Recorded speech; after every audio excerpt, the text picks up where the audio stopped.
Hello, everybody. We are officially live for episode 21 of STW. Hello, everybody. How are you? I am going to be your host for this amazing episode. I bogarted it because Mitchell is my guest, so here I am hosting episode 21. If you are new to STW, thank you so much for tuning in. And please hit the little likey button, the little thumbs up button for us if you do find this amusing and entertaining. We hope in all ways that you do. My name is Chase 2Als, and I am here with my lovely, illustrious, amazing co-hosts, ALLORAH'S. Say hi. Hello, hello, hello. And I'm also here with the gorgeous, beautiful, pulling off the glasses quite well, Avalon Cameron. Hi! And our special guest for the day. So this is going to be, I'm going to share with you guys. It's going to be a little embarrassing for me, but this whole episode is going to be, so might as well start now.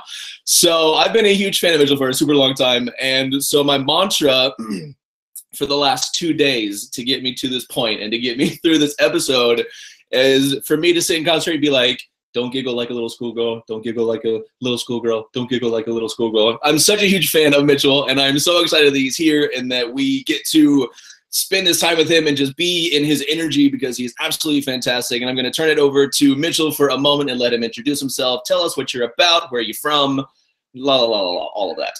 Oh my goodness. So thank you, first of all of you for having me here today, tonight, whatever moment it is in the world. My name is Mitchell Osborn. I live in Central Florida, Orlando, home of Disney World, Mickey Mouse, and all that crazy crap. So if you're watching this, you might have at one point been there because so many people come here, like 65 million a year. But I am, it's funny because this is one of the things Chase and I have in common. We've been group fitness instructors. I've been in the industry, I think, longer than he's been alive because I have been doing it 31 years. So I'm going to guess that you're under 31 or you're not.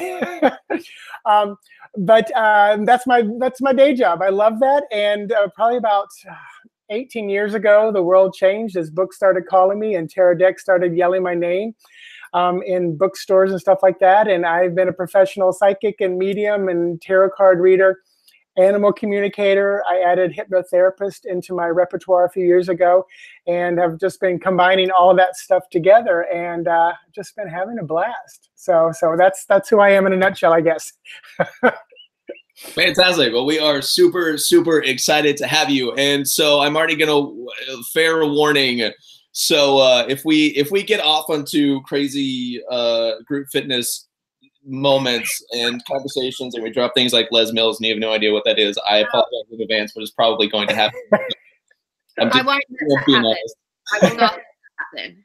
Okay. I'm going to knock that shit on its head straight away, okay? Are you? You can try. You can try. You're more than welcome. Okay, this is Libra and Taurus here, head to head. Yeah, and air always wins. And I'm just a Pisces, so whatever y'all do, I'm going to be like, oh, that's okay. Oh, that's fine. Okay.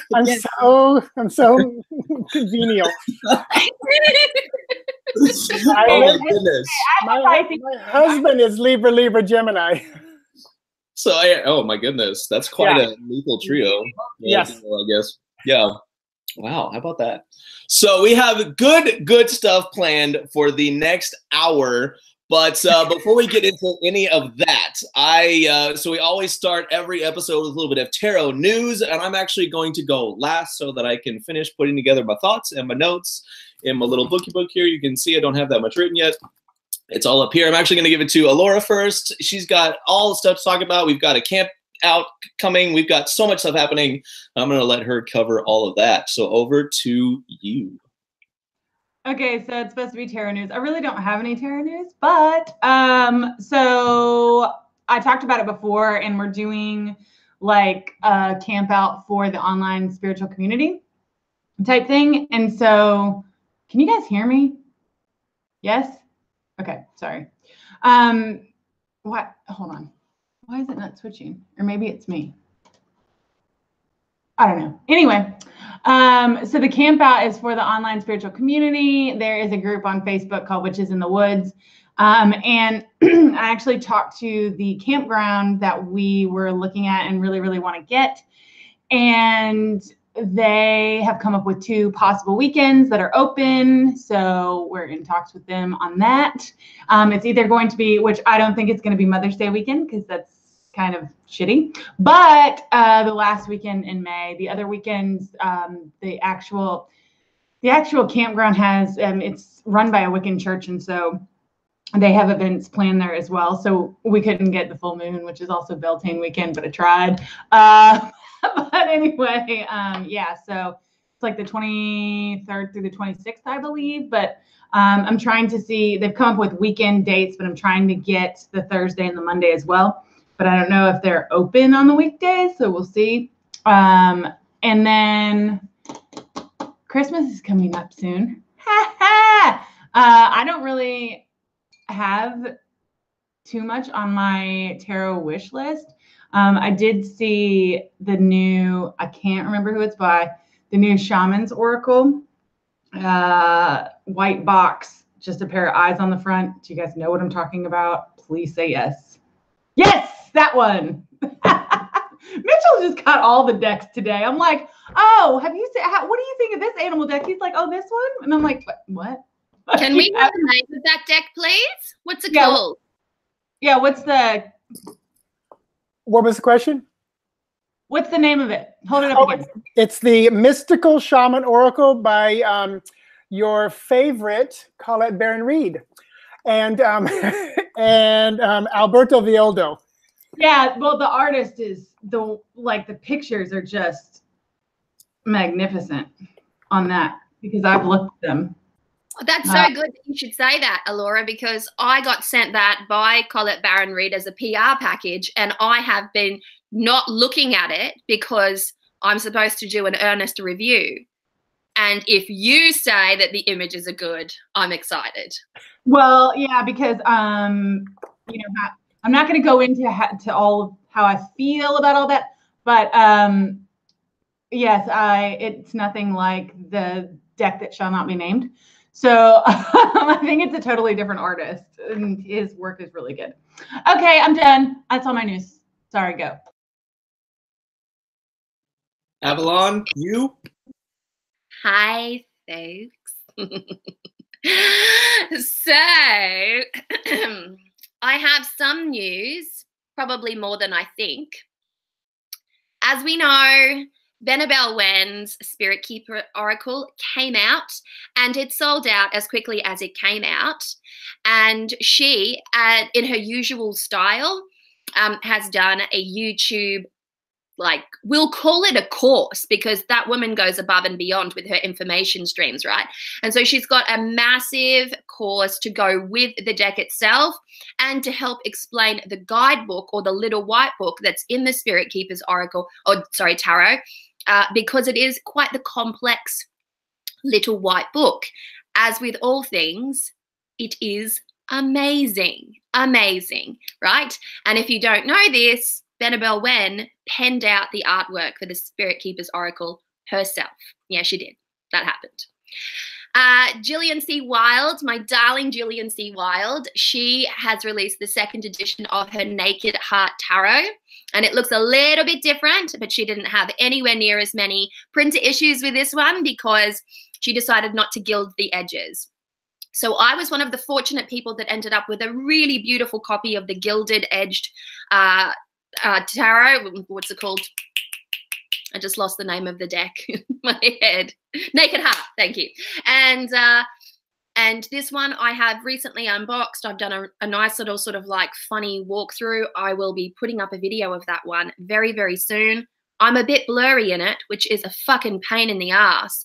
But the deck itself is beautiful, and I've got lots and lots to say, and it's going to give you a really, really good taste of that. Now, my Bone Stone and Earth Flesh tarot deck, for those who don't know, I've created the Bone Stone and Earth Flesh tarot deck with Anna Turian. I heard yesterday that she had completely finished the laying out of the guidebook, and all that was left to do was to select the poem for the Bone Stone And then we have to talk about the placement of that poem, whether or not it's going to go on the front of the book and the back.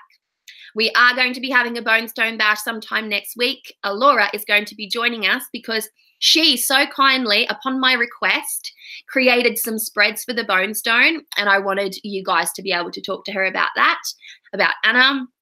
The deck was meant to come out in December. It is going to go to the printer in December. That's what's happening. Now, for those who don't know this, the Bonestone has completely sold out. And the reason why the Bonestone is late is that I unfortunately lost my uncle coming on to 2 months ago, and he passed away here on the property. I myself had to give him CPR.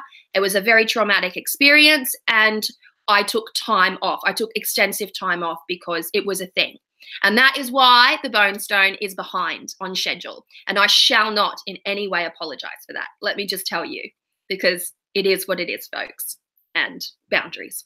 Boundaries there. What else?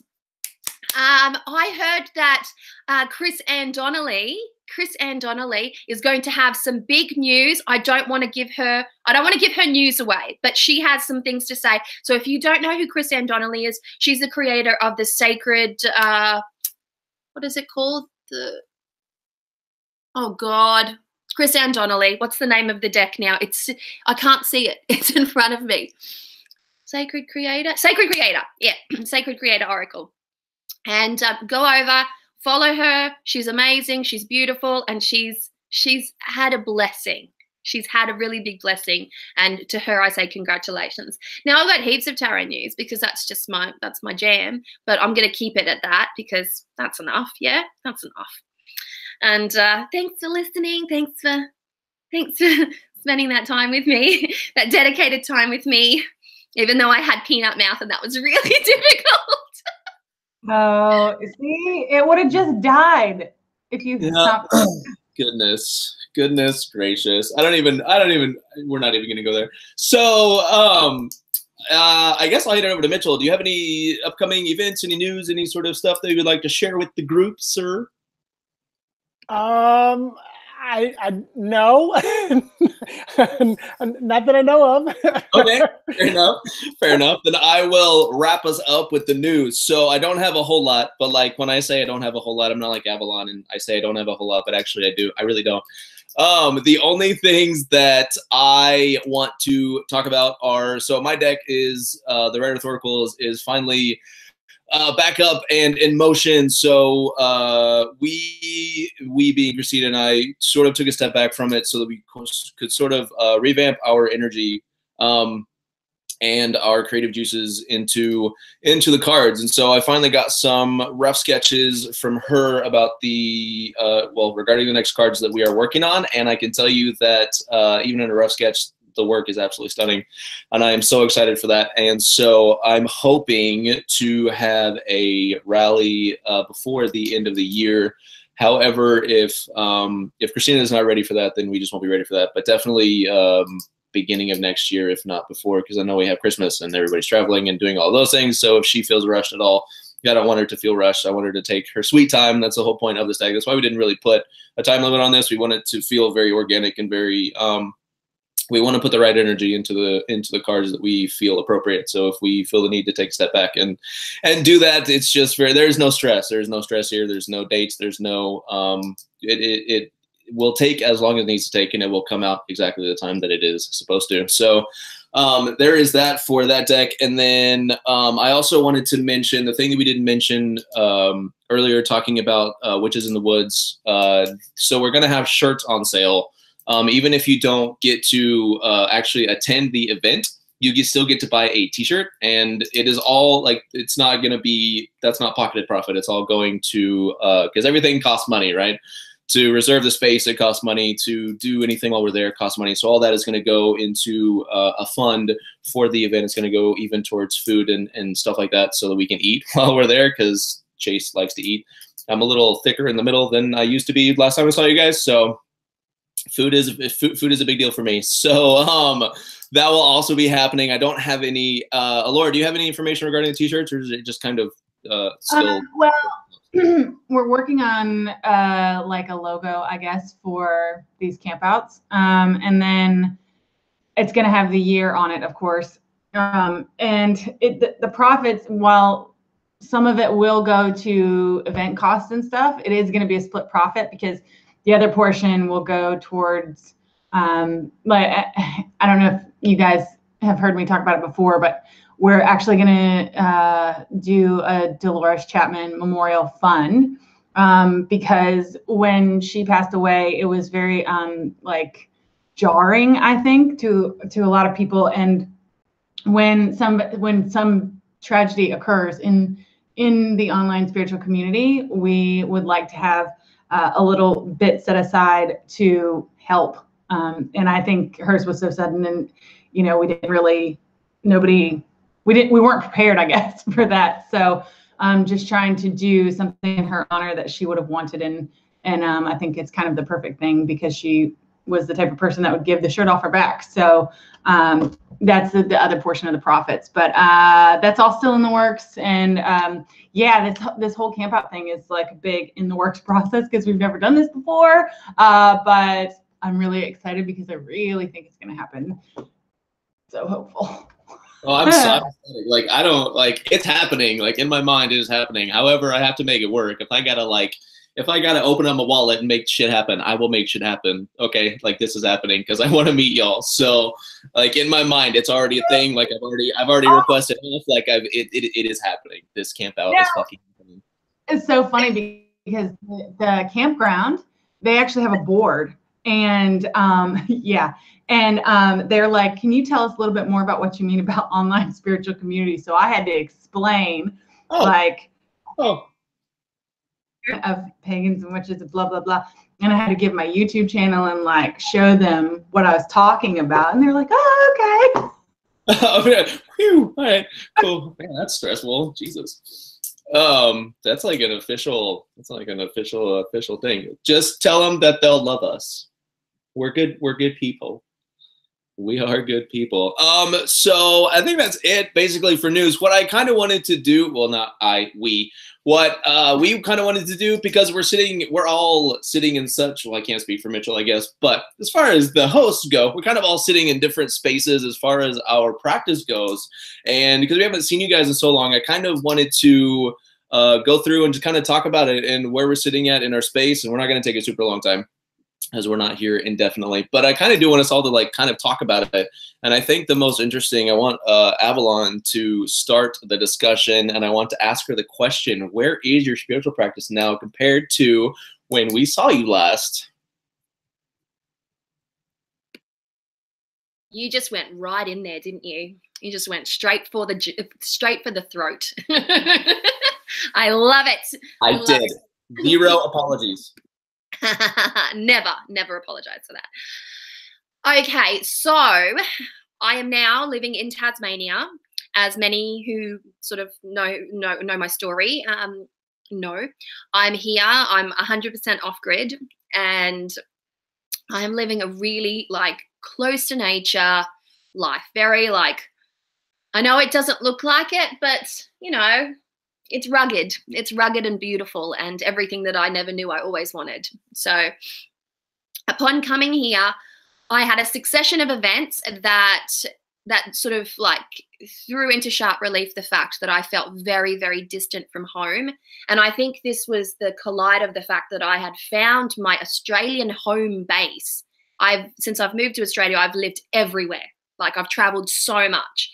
And this is the place where I just immediately came and went, this is where I'm going to live for the rest of my life. I may travel and go to places and spend significant amounts of time there, but I am going to always come back to this place. This is my home base. And so family of origin came into play, my roots, and I got a really good swift kick up the arse in a very lucid dreaming capacity of one of my primary family guides. Now, I've never really spoken about this before, but as a family of all practitioners, we have guides that cater to our entire family. And I had a family guide who I had not seen here for some 20 years call me awake and call me home. And so I am now practicing dedicated traditional magic that belongs to my hereditary practice as a Brazilian witch and my practice as as a tarot reader has morphed significantly from very analytical tarot readings, life mapping, and, you know, personal guidance in that capacity. And I'm 100% immersed in some heavy duty spirit work. And this is very much the work of a medium. And it's very much a call to my roots as a Magia Hordainchi in the Brazilian Umbanda tradition. I am as close to home in my practice as I have ever been since I left my country of origin. And so that has impacted my tarot incredibly. And my opening of space, when I open up space to just lay out the cards, it's 100% Brazilian. And when I'm working with the cards, I'm calling not my Celtic guides, I'm calling my Orisha, I'm calling my ancestors. And as a result, I've been giving these readings, and this happened to me just the other day. I gave a reading to a woman. It was a past life reading. She was so knocked off her feet that she had to send me a 20-minute video to just allow her mind to explode to me. And I thought to myself, and the reason why I'm telling you this is not to boast, but it's a very vulnerable thing to open up such a facet of yourself to another person. It's one thing for me to sit here and open up that kind of sacred space and to do that kind of thing for myself with nobody watching. It's very personal and it's very private. But since it's now extended and sort of saturated into my practice as a professional tarot reader, doing this was very nerve-wracking. Opening up, speaking in Portuguese, calling in my Orisha, all while a camera is rolling, was something that was so jarring to me initially, and I didn't know how it would be received. So when I sent off this reading and this woman sent me back, I said to the Orisha, give me a sign that I've done the right thing. And got my sign, happy camper. Very different scenario now, and it's a heavier experience. And you guys would know this from a professional tarot perspective. When you spend time doing back-to-back tarot readings in a day, for instance, it's heavy. You feel a little drained by the end of it. You have to eat some food, spend some time, you know, outdoors. You kind of have to engage in your biosphere. Now, I used to be able to do 17 readings in a day. I could do 17 back-to-back readings in a day. That's reading from 5 o'clock in the morning to sometimes 11 o'clock at night. I could read 17 readings, and I've done that before. But now I can't exceed 5 readings because of just the heavy, heavy nature of it. Like that immersion into spirit. When I call my Orisha in, it's like, you won't see it, but this is how it feels. It's like the whole world around me fills up with smoke, and it fills up with this drum beat, and I hear this like cadence, this drum beat in my ear as I'm laying out the cards, and I'm almost not present for it. And that's why it's so full on for me now. And 5 readings is all I can do in a day. I try not to get to 5 readings because then I'm done. 3 readings every single day is what I can do. So I have stretched out my wait times for readings to like 40 days now, because I need that time. It's self-care. So that's my big, long story. Can I just need to interject, because when I came to see you, you guys won't know this, but when I went to see AV in the mornings, a couple of different mornings, I would wake up and there'd be this singing and this drumming, and I'm like, what the hell is going on? And I'd go out and Ab would be singing in Portuguese and drumming and space clearing. And I always wondered why you didn't talk in Portuguese in your videos. And then when you did that moon reading and you posted it for everybody, I was like, oh my God. Like, you can just tell that you're way more connected. Like, I don't know what it is. And yes, your voice is lower when you speak your native tongue. Isn't that weird? And I'd like to, I'm putting a call out to anyone who is bilingual. How is the tone of voice different in your language of origin? Because I speak so high pitched when I speak English, and the moment that I speak Portuguese, the octaves drop. I'm bassy. Yeah, it's like guttural. Yeah. Yeah, it's full on. Hey, it's full on. It's like a different person. And it is. It's a different person, isn't it? All right, so Allora, I am going to ask you moderately the same question. So you transitioned to a whole nother country. So what did that do to your practice and your space since we've last met? Okay, so I'm going to keep this as quick as possible. So actually, I've been like very contemplative the past couple of days, and I've been thinking about this because a lot of what has been going on with me isn't anything that you can outwardly, like it's not a huge outward change, I guess. But I think that it's so funny because I think a lot of this journey has actually been about fears, all kinds of fears.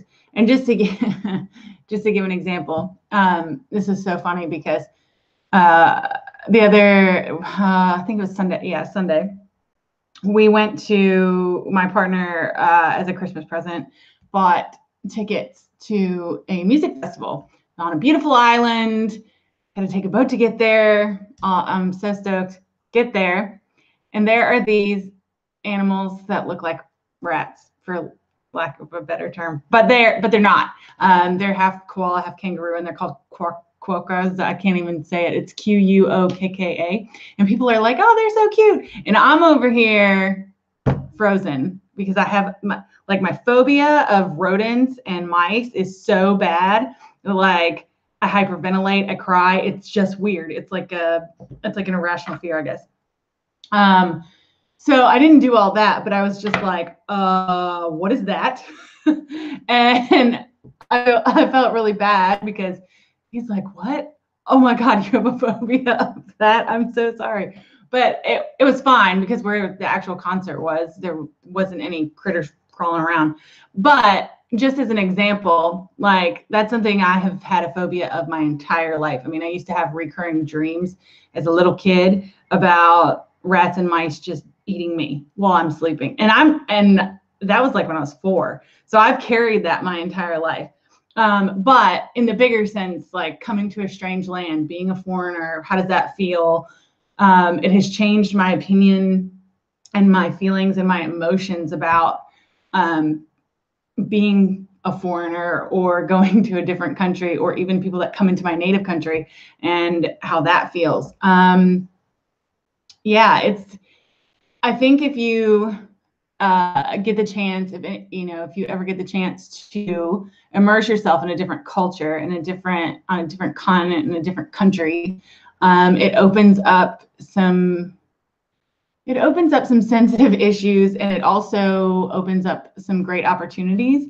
Avalon was talking about how when she came over here, she kind of gave up her native culture and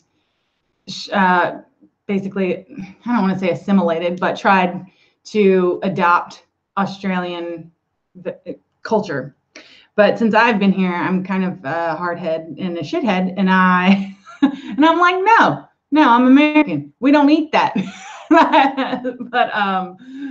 But I will say that even though I have been a little bit more stubborn than probably I should have been, after seeing what Avalon went through and how she felt about her native culture, it just reinforced for me that it doesn't matter where you go, you still carry your culture with you. And that's something that you should never, ever apologize for, compromise, or give up. But in short, my practice has been very internal and not outwardly something you could see. And it's been a trip. And I'm going to talk to Mitchell here for a second. It's been a trip though, Mitchell, because all the animals over here, nothing like North America. Like in the afternoon or in the morning, the kookaburras are laughing. The other day, I was talking on the phone to a friend, and 2 galah parrots just careened down into the backyard. And then I looked it up, and it's like parrots are about friendship communication. I was like, oh, that makes sense. Magpies, kangaroos, koalas, those weird rat-looking things. But yeah, it's trippy when you don't have the same biosphere. I don't know if you have any. I don't know if you go to zoos or do wildlife stuff, but yeah, It's weird when you're not in your biosphere, the animal messages, I guess. And that's it for me. So I'm going to turn it over to Mitchell, since he is our guest of the evening, and I want to hear kind of where the origins of your spiritual practice came from, and kind of where you are now, and what led you to where you are now, and to kind of just I guess define your practice for us. What does it look like for you? So I was like at 7, 8 years old. I was that kid that was, I'm middle between two boys, you know, closeted gay, fat kid, two athletic brothers, you know, just didn't fit in the family, truly the black sheep or whatever you want to call it. And, you know, Sunday morning, I was a very hyperactive kid. And Sunday morning, everybody's still sleeping and I'm up at 6 a.m. So some reason I find myself like at my mom's card table, because she loved to play bridge and other things. And, you know, at 7, 8 years old, I'm taking her cards and just regular playing cards, and I'm holding them on my head, trying to guess what color it was, because that's 50-50. Then what suit it was, because that's, you know, 1 out of 4, 25. And then I try to get right down to the actual card. So here I am. I don't know where that came from, if I saw it, you know, but I was also trying to move pencils with my mind, you know, so, you know, at a young age, I was definitely trying to figure out and remember who I was, where I came from, kind of a thing. And growing up in, I would call it a conservative family. We didn't go to church, but my mom was brought up Southern Baptist, dad was Episcopal. He was even going to be a priest, which I found out later in life. So, but we had a family business that took us away from church. So, but at 21 years old, so we could talk about dreams growing up. So lots of dream interpretation. Mom would go to the dream interpretation book, and later I found a book that I'll talk about that later at some point. But so dreams were something we could talk about that was safe. So I was always able to kind of talk about that, especially with my mom, because she was very prophetic with her dreams. And, you know, we didn't talk about woo-woo stuff or anything. It was, you know, that was just, the dreams were okay. And probably at, you know, like 1999, December of 1999, it was just like, we're done. And that was when I literally, because I threw myself deep in the Nazarene church at 1992, trying to find truth for a lot of things. And it led me into this church. And when I go in, I go deep. So I was teaching Sunday school. My degree is in theater. So I was leading the church pageantries and all this stuff. And probably in 1999, I had been in counseling for 9 years trying to figure out the gay thing. And, you know, that was what brought me to the church and counseling and all that stuff. And I remember driving my car in little old Winter Haven, Florida, podunk redneck kind of town. And I literally heard the voice of God say, "It's okay, go find a man." And I remember beating the steering wheel thinking, what the fuck? and that was just when it all changed. And once I started living my true self a little bit more, I literally be sitting in a Barnes and Noble, and I literally out loud, objectively, I heard, "Over here." And I just naively followed the voice to the metaphysical part of the bookstore. And probably one of the first books I ever bought was Deborah Lynn Katz's You Are Psychic. And I just devoured it. I would close the blinds in my condo and read these books. I need to warn everybody listening to what I'm about to say that it's tragic what I'm about to say. I bought a tarot deck and I started studying them in like 2000, 2001. And the first bad day I had and felt bad, I immediately looked for the reason why. Going back to the Christian background, there's some evil in my house. And I attributed it to the deck. So I immediately wrapped them up, walked down the street, and threw them in the garbage. So I have, since that time, I've made peace with that deck. I've apologized, and I hope somehow, some way, somebody dug it out that really needed it. And they're enjoying it right now. But it was so funny because I look back on it and I like just telling the story, my heart hurts right now because my decks are my family. I'm sure the same with you and anybody listening. So I started the journey, and until I moved to Orlando, and I would literally study by myself in my little condo in Podunk, Winter Haven, Florida. And when I moved into Orlando with my then partner, now husband, in 2008, I finally could start going to classes because they were bookstores and places, and Avalon Bookstore was where I went to in Orlando, Florida, and it was a very pagan, very earthy. I would walk in there and I would start sweating like every time. It was hysterical. The air conditioner wasn't great, but it wasn't bad. It was just the energy for me was so powerful. And just started learning and had one of the most amazing teachers I'll never forget, Kim Wade. She passed away since then, but one day she said, I said, I just don't get the cards. I don't get the cards. And she said, well, just look at this card. And I think it was like the Druid Tarot, and it was the King of Coins or Earth or whatever they use. I don't have that deck. And she says, well, what does this guy say to you? And it was funny because I literally heard the man on the card talking in my ear. And I said, well, he's saying this and that and this and that. And she goes, thank you. That's just what I needed to hear. Now that's how you need to learn. And then later you can learn the real way, or the definitions. So I went in very intuitively, very kind of mediumistically, and probably studied for, gosh, like 6-7 years before I went professional. I read at Universal Studios, Orlando, Florida. They actually had tarot card readers there. It was the best. It was my boot camp, because I remember thinking, John Edwards said, you need to find your boot camp, because he would read at the flea markets in Long Island. I'm thinking, God, that would be horrible. Well, I found the next best thing, because I'm sitting in this tiny shop the size of a closet, and there's usually someone's ass in my face who's buying merchandise, and there's someone sitting in front of me with literally on the other side of the wall is the Blues Brothers playing outside. So you've got, boom, this music playing, and I'm like, okay, this card is telling me, and it's like, you want to talk about finding laser-like focus. So it was really great training for me, and you only were paid if you got a reading, and you only got like 20%. And sometimes I'd sit there for 3 hours and nobody would buy a reading. So it was true boot camp in all kinds of aspects. And then one day I was teaching tarot at a yoga studio, and there was a woman there, and I jokingly said, oh, God, one day my business card is going to say pet psychic, because the animals in my house were just like so loud and clear to me. And I had no intention of ever doing that. But when something is the most natural thing for you to do, it's hard to fight it. And I finally really embraced it, because I wanted to work with the humans, and the animals have become about 40% of my business. And the funny thing is when I work with animals, it's usually about the humans, because the animals, they really know how to live in the moment and in life. And we're kind of usually the ones that, fuck them up, especially when they live in our house. Like my cat, he was here with me, now he's gone. He usually comes in when I do sessions. But, it usually goes back to the energy of the house, the energy of the humans, what's going on. They mirror, they reflect.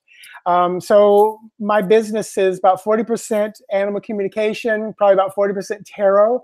And a lot of my tarot work is done, I think Avalon alluded to this. I've not heard many people do this, but like I have spreads on my site for sale, and you buy the 11-card Celtic Cross, or you buy the, Lord Shiva Find Me a Mate spread, and I open up my YouTube channel and I record a unlisted video and I send it back to them. I pull the cards, I do it. It's just for them, it's specific, and that's a lot of my business. And it's kind of cool, because I do have my full-time career, that when these come in, I usually produce them within 24 to 72 hours to get back to the client. So yeah, that's kind of been my thing. And then added hypnotherapy in a couple years ago. And I'm not doing the weight loss, smoking cessation stuff. I'm doing the more spiritual stuff, past life, in between life. One of the cool things that I love doing is the 5 dimensions of wellness, to kind of figure out what's going on in your physical, intellectual, emotional, social, and spiritual life. And then also connecting with your divination tools. I did, one of my highlights was the Reader Studio in New York. I got to present on the main stage a year and a half ago. And I did hypnosis with tarot and brought it together. And how I took them through just a simple, I said, let's just do a simple spread. I had the handouts and we just did a spread. And I said, now share with your table. I said, now I'm going to take you into a hypnotic state, or an altered state, or a quiet meditative state, whatever terminology you want to use. And I said, and then I would have them open their eyes and look at the cards and close their eyes again. Open their eyes, look at the next card, close their eyes. Take them through one at a time and asking questions, what do you see differently in the card that you didn't see before? And that's been kind of a neat thing that I've been kind of doing for the clients that are coming to me. Kind of, take them a little bit deeper and connecting them, especially if you have a new deck and you want to connect with it. It's a kind of a cool way because you're going in, removing that critical mind and digging a little bit deeper. So I think that's about my life in a nutshell. So would you consider yourself to be, so Avalon, let's just say, so Avalon has no issues with saying she is a witch. That is what she is. That is her practice. She is very proud on that. I do not define myself as one. That does not resonate with me in the slightest. Ask Avalon that again. She would say otherwise. But does not resonate with me personally. I just call myself I define my practice as being a spiritual warrior. Is there sort of a phrase or a sort of moniker that you use to sort of define you in your practice? Yeah, I would say, am I unmuted? Yes. Okay. I would say intuitive soul coach. That's something that's resonated with me a lot. I love the word psychic, but I also love the word intuitive. So, one of my taglines is, helping you raise your vibration to a higher level. And that's kind of my whole thing is, working from a place of what I call high vibration. That's my intention. That's my daily practice and mantra. Yeah, so I think that would be it. A soul coach. I love that. I love that. So, and I love that you are fearless in the word psychic. I feel like in today's, I don't know, in whatever today's new age, I feel like psychic just kind of like, I don't know. Read my mind, Jace. Read my mind. I feel like right now. Such a word that people are so afraid to say, and it's like that. It is what that is what it is.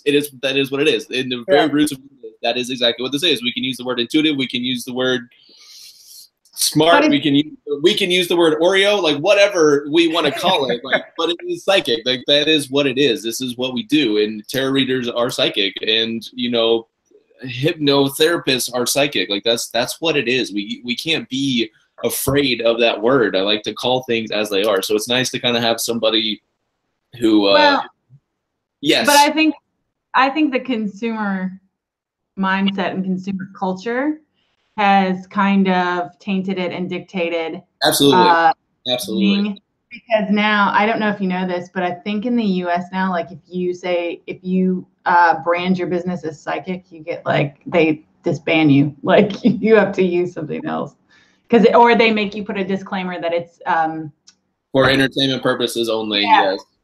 I use the term for informational purposes only. That's what I say.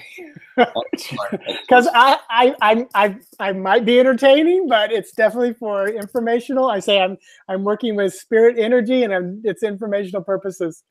See, I like that. I actually really like that, and I have to say as well that it's a funny energetic thing that happens when somebody actually speaks the word psychic, for instance. And I can accept it coming out of anybody else's mouth, especially if I respect that person. And I've heard many of my very, very respected peers use the term psychic. And I had a conversation with author Deborah Lipp a while back, and she's like, "Do you use the term psychic?" And I said, "No, it just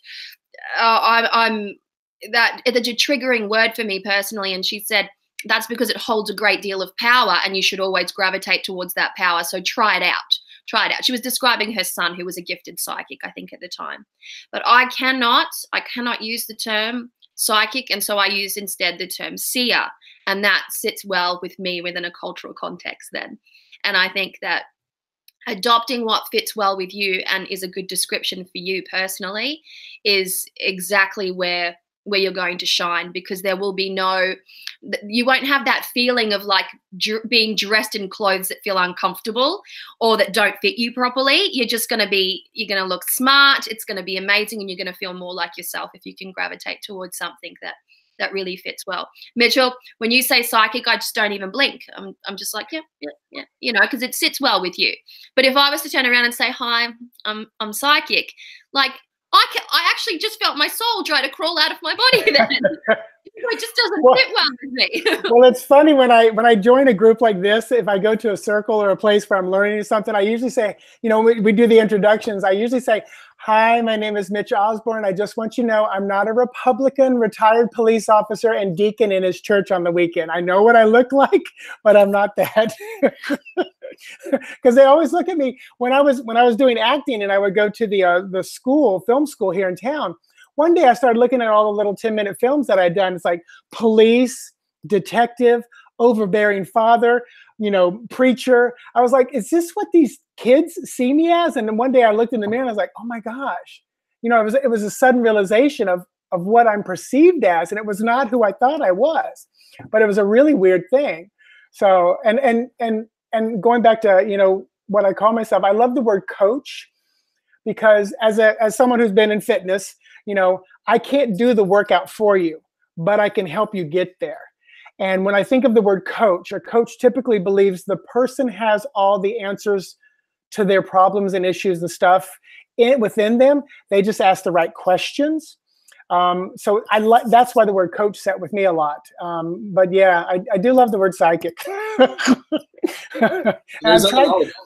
And I'll tell you, when I was, Casadega is a spiritual community outside of Orlando, similar to Lilydale. I think it's where they actually would winter. They would come down from New York, Lilydale, New York, and stay there.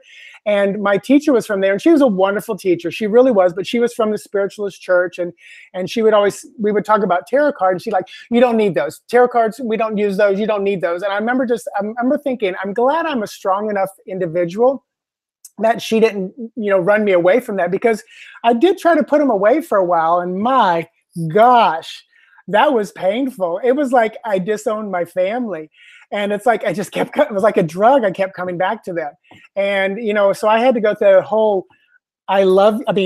Lily, you saw me reach for the card. So at my desk where I do all my work, this entire shelf over here is about 40 decks.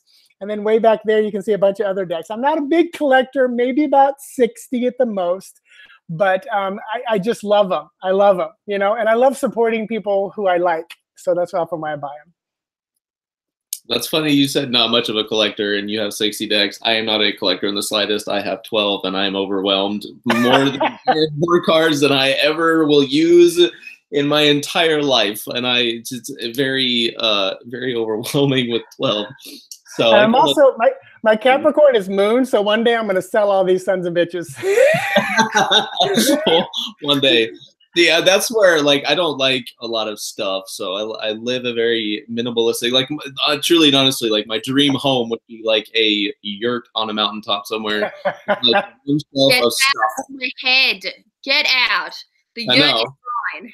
The yurt? No. I will joust you for this yurt. It is mine, ma'am. I am not afraid to joust a woman for my yurt. Okay. I know you would, but it's still gonna. I'm still gonna take that yurt from you. Like, it's just gonna happen. No, not a thing. Not a thing. Okay, can I ask a question now? Yes. Because I have questions. Well, ask away. What are your questions? Okay, so Mitchell. So yes. Our brother Chase here, he shares your animal gift. Sort of like he has his own thing, but he has it. So my question for you is, do the other people in your life, like your partner, who is really connected to you, do they get like runoff of yours? Because I have gone through this with Chase, where I've called him on a hot summer night going, why are there crickets mating in my ears? It is so loud. And he's like, oh, I love you too. Sorry, that's me. And I'm like, what? What do you mean it's you? Oh, that's my runoff. I'm like, okay. It's so funny because anytime that I have ever like done, like I've done really good energy work or any sort of what I refer to as a send-off, where I make my little medicine wheel and I'm like in my moment, I always can guarantee like the next morning I will wake up to a text message from Lauren and be like, why are there animals outside of my house? I'm like, it must be, I don't know. I don't know. But it's been the weirdest thing. Like every single time.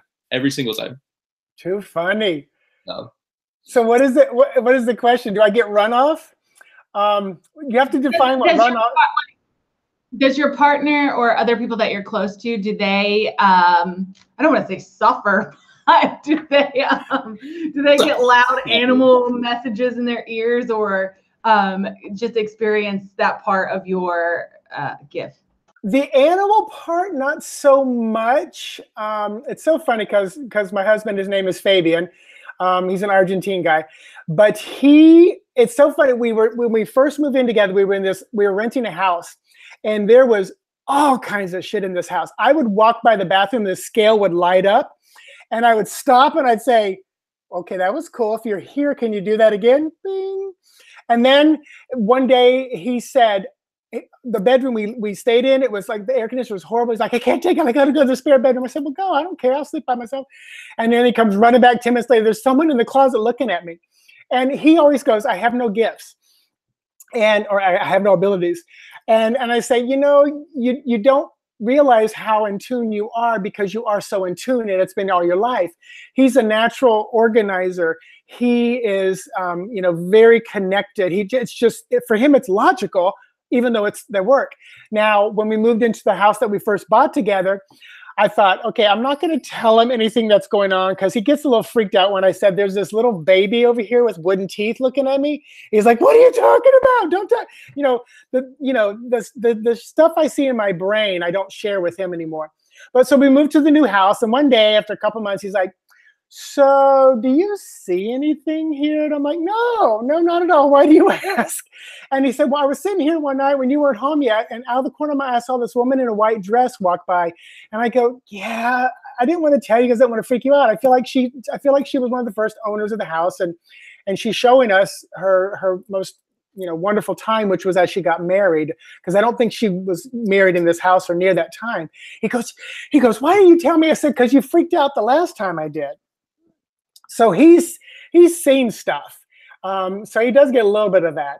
But yeah, I don't think I've told him about the blue aliens, but the blue lizard aliens. But yeah, there's stuff that he kind of gets a little bit of. That's funny. So when you kind of on that same note too, like how like does he feel about sharing? Not even necessarily with like the weird like sightings and all that stuff, but just like with tarot and all that stuff, like how does he sit with sharing all of this space with you in that, and how does that sort of affect your relationship and your time together? Because, you know, for me, it was a professional thing for me when I was doing this full time. It was, I didn't date anybody. Like it was too hard. It took up a lot of my time, and it was something that a lot of people didn't understand. And so it was very hard to connect with people on that level. Like, how does that fit into how do you make that work in your personal life? So first of all, I think we are absolutely some kind of soul contract, soulmate thing. I mean, there is something so bizarre about our relationship in a beautiful, positive way. We are very independent with each other. We're home base for each other. We love each other dearly, but we're very, very different. And remember when I said I came to Orlando and started taking classes? The funny thing, he went with me to that first class ever. It was 6 sessions, and one night was tarot, one night was runes, one night was psychometry, which that's the night that my mind got literally blown apart. So he went with me, and he got to see me learning and growing and freaking out, learning it. So he's been there from the beginning of it, which was kind of cool. You know, he's a professional organizer. He naturally knows feng shui stuff without even having to study it, even though he has a little bit. And then he's a potter, so he's very creative. You know, even though he's very, you know, Libra, but he's dyslexic, and he's, you know, highly intuitive. So we have a cool connection. And then the only time it gets in the way, and I'm going to see y'all raise your hand if you feel this way about your relationship, is when somebody will ask me something, and I'll say a reply or response, and then 2 weeks later he goes, huh, you were wrong. Where's your psychic powers? I thought, you know, or he'll say, you know, because, you know, 2 weeks ago, we said goodbye to one of our little doggies, and, you know, this is our third animal that we've, you know, taken and said goodbye to. And, you know, he's like, what's going on? What's happening? And I connect in, and there's some of it I don't share because I don't want to freak him out. But there's sometimes where, you know, I'll say what I truly feel and believe, and it's not what happens. And, you know, so sometimes I share the whole, we create our experience, we manifest and set the intention. And if we continue down that path, then what I'm seeing is probably going to happen. But when you walk away from my table and my reading, and you start creating a different path, then you're going to get a different experience than what I first saw. So, you know, which doesn't always sit well with people who just want to know, what's going to happen tomorrow. But yeah, that's kind of the only time is when he throws my shit back in my face that I wasn't right. Yeah, that happens a lot, especially with more of my non-believer friends. That happens a lot. That's funny that you say that about tarot readings, though. I think it's not really anything. I don't think that we really discussed here, but I'm a firm believer in that too. You know, when somebody again, especially when I was doing this full time, it was you do a reading for somebody, and then you know, later on they'd be like, "Well, that didn't happen." I'm like, "Well, I can do this spread, and I can give you all this information. You know, with that knowledge, it's up to you. As soon as you stand up from that reading, and like with that knowledge in mind, it is now up to you, like how you make that manifest. Like I could tell you tomorrow, just keep it simple. Like you're gonna wear a red shirt. Well, if you wake up tomorrow and you put on a blue shirt, that was you. That was your move. That was your, like, you were in control of all of that. So just because I said you were going to wear a red shirt and you decided to go against that and wear a blue one, like that's not, there's only so much, the manifesting is with you. Like there's only, I can read the cards and I can interpret, I can tell you what the message is, but beyond that, you know, again, we are in control of ourselves and what we do and how we do it. And, you know, there's a lot of what's the word I'm looking for? There's a lot of power within ourselves that we don't give ourselves credit for, as far as that goes. So I think that's a huge. I think that's where a lot of disconnect happens with me as a tarot reader trying to explain tarot to somebody who does not believe or does not understand it. If that makes sense. Yep. Avalon, she has something to say. I do. Uh-huh.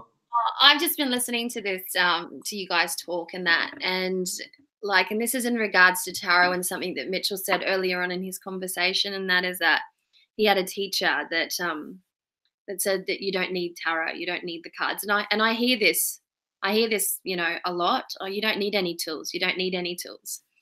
And this is probably one of the most frustrating aspects of being a professional tarot reader, is being told that your tools are not necessary. The primary thing that you focus on is unnecessary. And I have come to understand something over time, and that is that the wisdom that we receive as tarot readers comes directly to us as individuals. But just as we as individuals have a voice, when it comes to this spiritual arrangement of working with tarot as a medium to guide, tarot then becomes your voice. That's your voice. The tarot deck is your voice. The information flows through you. The way that you interpret the cards, it becomes a voice. Now you take that tarot deck away, and what you're left with is nothing compared to what you're left with when you have that deck in front of you and you're able to work through that competently and in a way that brings you that certain satisfaction. And as a collector, and I know this is a bad word for you, Chase, as a collector, I get to experience 500 voices.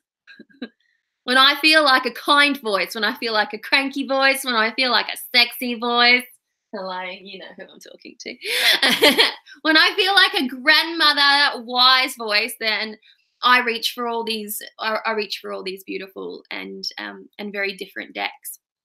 But the reason why I'm saying this is that, you know, Mitchell was just saying how his partner can sometimes throw that gift back in his face from time to time. And I think that when you tell a tarot reader that tarot is not necessary, oh, damn, he shaved his head. Oh, where's the hawk? Oh, sexy. Take it off.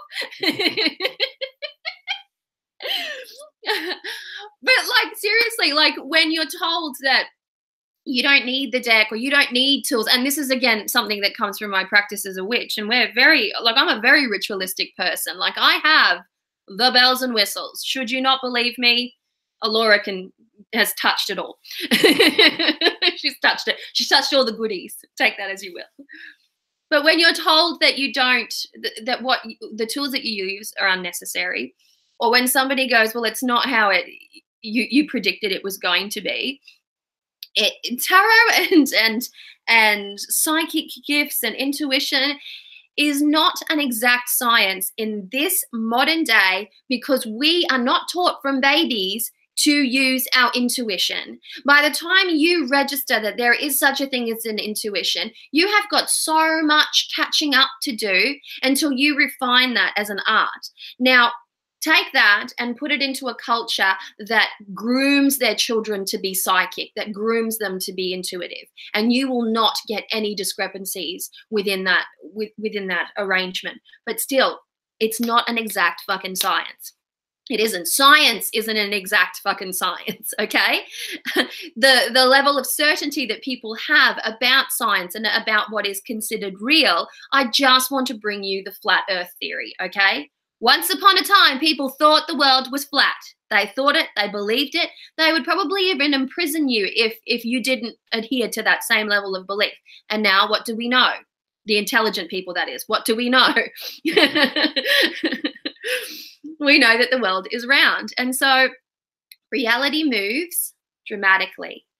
And tarot is a way to connect in with reality. Your spiritual gifts are a way to connect into that reality, even while the reality that is around you is morphing and changing. Tarot was once, is no longer what tarot is today. What a person's gift could have been if they were well groomed are not what that same type of gift would be now, even if they're putting in all of that time and effort. It's going to be amazing, but it's never going to be 100% bang on. You're not going to be that stand-up psychic that, you know, find the bomb in 1,000 cars. It's never going to be that way. And there is just such a fundamental lack of respect still present in the undercurrent of society, and I would really like to see that change, I suppose. That's what I had to say. I went everywhere to come back there. Well, we had a good comment in the audience, and it comes from Molly Black and Blue, and she says, yep, technically someone doesn't need equipment to work out or a lot of gadgets to cook or whatever, but that doesn't mean those things can't help you create more fully. And I think that is really spot on, because it's basically tarot. So you're getting that intuitive hit anyway, but I think tarot and divination tools and practice tools and all that, it just refines it. It's like the difference between Anna creating art with her fingers versus using brushes. I mean, it's going to come out a lot different, a lot cleaner, a lot more refined, a lot more cohesive, et cetera, et cetera. For sure. I had actually just this argument probably 2 weeks ago. I had somebody actually, okay, so it was the day, I don't know if you all follow my Instagram or whatever. So I did an intuitive day when I had an actual day off work, and went to an event, and I read, and I had somebody approach me, and they said, if you were actually intuitive and you were actually in tune with the world's messages, you wouldn't even need all those cards. And I said, okay. I said, okay, fair. Okay, fine. So I'm going to, yeah, right. Inside, I'm just like, cute. But, you know, I'm like, okay, no, that's fair. That's fine. Okay, fine. Cool. Okay. I said, okay, so I'm going to take us into someone else's mind. So I'm going to take you into the mind of, I said, right now, let's be basketball players. And I said, okay, so we're getting ready. We've got a big game coming. And so we're doing our stretches and doing all that. And athletic trainer's getting us ready. And we go out into the court. And the ref comes out, and so we're gonna start the game, right? The ref comes out, and we notice he doesn't have a ball, and we're all like, why? Where's the basketball? And he turns to you and he says, "Oh, but you're a good basketball player, right? You shouldn't need that ball, right?" Like, it's the same thing. Like you can't tell me, like, it's just like, and in that moment he was like, "Oh, well, that's different because basketball players need the basketball." Like, that's your reason, really? So listen, I'm a tarot reader, so I probably need tarot cards. Kind of the same thing. Well, that's different. Okay, that's fine. That's cool. I see this conversation is going nowhere. So, but I had some really, I mean, that was like a small moment of my day, and that's typical of where I live. And but I had some great readings that day. But yeah, that's like, you just like hit like those moments and those things, and just the like Evelyn was kind of touching on, like, you still have that undercurrent even in 2018 of how we are perceived in the general public, that I just think is ridiculous, and I need it to change. I'm going to end that same way Avalon did. I need it desperately to change a lot. And I fear that we are going the other way with our current political climate. But that is neither here nor there. We won't talk about that. I will say this, when I work with animals, I don't use cards. My hand puts them down. If all of a sudden I'm with the client and I'm using my cards and I feel like a grandfather, grandmother energy come in, my cards usually set down and I shift to that energy rather than the cards. Something else that I always find interesting, especially I get a lot of first timers coming to a psychic and medium.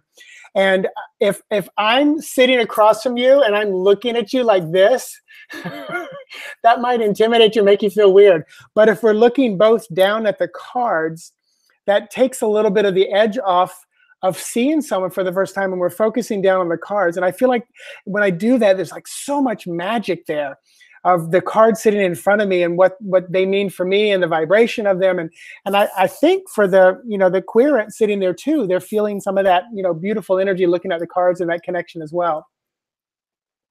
For sure. I've always said that about tarot. That's why it's what drew me into, like, my practice very in general has been very has sort of honed me to be sort of in service for others. I kind of did this backwards. And I know earlier I asked everybody where they currently were in their practice. Like, mine has gone very internal, extremely internal. This is the first time where my practice has been really about me and where I am. Like, even when I very first started learning tarot, like, I crammed my brain full of enough information so that I could then start reading for others. Like, it's like that with all of my energy work. I am honing myself so that I could put myself out on YouTube and teach other people everything that I have learned and everything that I know and all my experiences and all of my, I'm just very out there with kind of all of, all the energy work that I do. And just right now it has been so very difficult because it is even my altar space. I don't have altar space because I'm not in my own space. So all of that is extremely internal, and working with myself is very internal, and I realized how much blockages I have now getting internal. It's very easy for me to connect with other people energy-wise. It's very hard to connect to myself, but I have gotten to a point, like the first time in my meditation, my energy work, I can honestly, I'm kind of into the space of using mudras right now. And when I sit into a particular mudra, I literally feel the vibration of it moving through my body. And it's the first time I have ever felt that in my entire life. But the whole point of me bringing that up and talking about it is, sharing into getting into other people's space. That's what a tarot reading is. You are sort of violating your energy into their energy. And so the thing about tarot that I love the most about it is that is a thing that kind of makes that a little easier to do, because you are not only violating their energy space, but you're asking them some very personal questions. Because if something comes up in your cards that's real personal, then that kind of acts like a really pretty picture buffer for them to look at while we're kind of in that space with them. So that's part of what draws me into tarot so much is using that as a tool. It's very effective to get into somebody's energy space with it. It's a very effective tool, full stop, I think. Yes. And here's something that I want to say, and I'm not saying this to be negative or to discourage anybody, but let me open up with this. I love art, and as we all know, Anna's my spirit animal when it comes to art. I would have loved to have been able to draw my own deck, but I can't. And while I dabble and I take little art lessons, I know that I am never going to be the artist that Anna is. I could try and try and try, but she is unique and incredible and a master at her craft, right? Likewise with tarot. You can love the tarot, and anybody can love the tarot, and anyone can have an affair with the cards. They really can. You can love them, you can hoard the cards, you can make a bed and swim around in them if that's what brings you joy. But not everyone is going to be an exceptional reader. And I'm not talking about elitism here. I'm talking about there are just some individuals where the tarot makes perfect and utter sense. And that is their medium. That's their voice. That's what they have chosen to use. And for others, it might be a partial thing. Yes, they've got a real good skill with the tarot, but it's not their primary voice. There might be something else. And then there will be the other where it's just like, I like tarot for myself. And there's so many different ways that you can use the tarot. And the more you use the tarot, the more you understand how we as human beings place a very limiting mindset over the top of the tarot. And the tarot is actually a fluid and organic system, and depending on the time in which you live in, the era in which you live in, then you are going to experience that fluid system in a very different way. And either way, it's gonna like open you up to something amazing, something genuinely amazing. That's my 2 cents. I love that. And on top of the very superficial, just very superficial on the top of everything else, they're very pretty to look at. Like, holy shit. The art is, I wish that they would put tarot decks in like art museums, because there is some of the best art I've ever seen of any, and you know, going back to Da Vinci and whoever else you want to talk about, like there is some really just dope ass art inside of a, like the fact that you can buy 52 pieces of art and a tarot deck for $30, $40, $50, $60, $70 is kind of amazing to me. Like really, on the art alone, like that is somebody's hard work, and it is beautiful art. And when you're thinking, you know, a piece of somebody can, a not known artist can go out and paint a picture and sell it for $350. You know what I mean? And we're over here, like, I feel like we're almost cheating the system, because we get to go out and again, we buy 52 pieces of art for $40, and then we complain about, sometimes we're like, I can't believe that we're paying $40 for this deck. And I'm like, dude, that's somebody's art. That's somebody's hard work. That's a bargain. Like that is a bargain. Yeah. All that art for only $40. I absolutely agree. I think that, you know, people constantly complain about the price of the deck. And it's pretty funny because I got this as the creator of a tarot deck. I got the whole big, why is it so expensive? And I'm not even going to address it anymore. It is what it is. But I felt the need to really write a big, long blog post about it. And that blog post was one of the most shared things I have ever created. And then the funny thing happened. Very recently, Benabel Wen created a tarot deck. And lo and behold, she too wrote the blog post to accompany that, because the moment that you go from being a tarot user, a tarot reader, a tarot collector, whatever, a consumer of tarot, we'll call it, and you go to be the maker of a tarot, the whole world spins around. And it's an ugly perspective to have when you believe that tarot is such an amazing tool, and you're a member of all of these Facebook pages and all of these groups, and you go to these conventions and everyone's there for the love of the cards, but don't make a deck and charge any money for it, because you will be a piece of shit if you do. I mean, they want to use the deck, but they don't want to pay any money for it. And so, words. Oh, yeah. Oh, yeah. It feels very much like that tarot deck that we shall not name. The unnamed tarot deck. I've already gotten that. I'm talking in the very early, like we haven't even, because I mentioned in one of my videos one time that I was like, I want to pack this deck full of stuff. So I want it to be full of color. I want it to be full of ideas. I want it to be full of uses. So one person said, so you mean it's going to be expensive? I was like, is it going to cost money? Yes. Like, I don't know how else you want me to answer that. Is it going to cost money? Yes. It is not free. Like, my artist is a phenomenal artist. She deserves every penny that she is earning, which means that, and my time is worth money. And so the deck will cost money, and it will cost what it costs, because that's what it's worth. Where do you think that stems from? That's what I'd like to know. It's like, where does that come from? Right. Negative association with money. Like, we have a really negative, we as Westerners have a disgusting relationship with money, and a disgusting relationship with consumerism. And this is not to say that you shouldn't buy and that you shouldn't earn money, but the way in which we earn money, we're enslaved to earn money in depending on where you are in the world. We're literally enslaved, and people are sucking themselves completely dry, like their soul evaporates doing the type of work that they do in order to get money. So there is just this whole negative attachment to money, from the way that people earn money to the way that they store their money, with fear and, you know, with apprehension that somebody's going to go through the banks and take it, or they're storing it under their bed, or they're prepping and they're doing all these types of things. I think there is a really unhealthy attachment to money. And actually, I'm going to put this out there because on Patreon, I run a book club on Patreon, and we are currently reading the Chaos Protocols.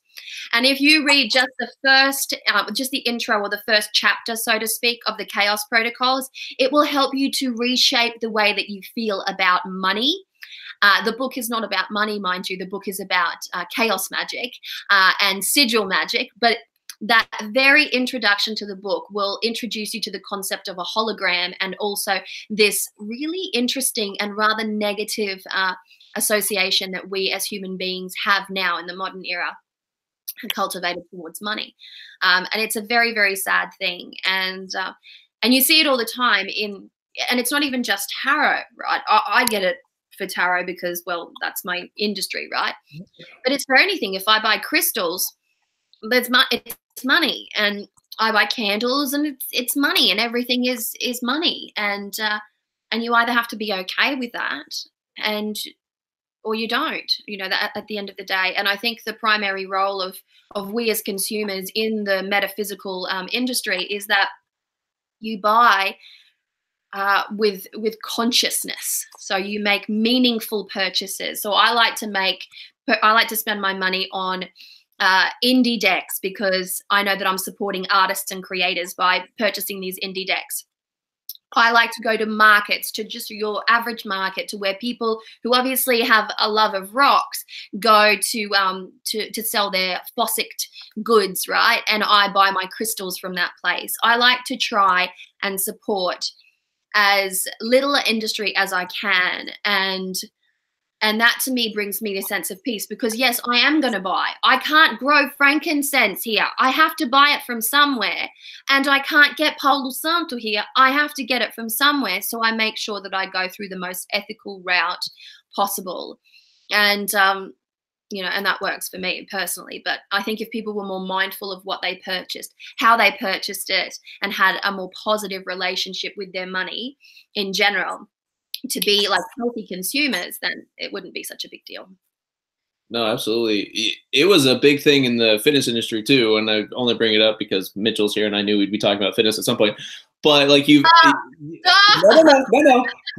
because it fits perfectly. So talking about spending money, so like you've ever had that client who you've been training 3 times a week, and you're making really good progress, and you know, for whatever reason, they come to you and they're like, well, okay, I want to keep training, but I want to spend less money, so let's go to 1 time a week. But on the days that we're not working out, if you would make a custom workout plan for me on the days that we're not working out. So I'm like, whoa, hold on. So you want to spend less money, but you want me to work more for you. I said, I don't want to be an asshole, but that's not how it's going to work. If you only want to pay for 1 session a week, then we're going to get 1 session a week. I said, we can talk about the check-ins and we can, you know, whatever we need to do in that 1 session, but you're not going to get the same results paying for me 1 time. That was my computer. Sorry. Work is dinging me.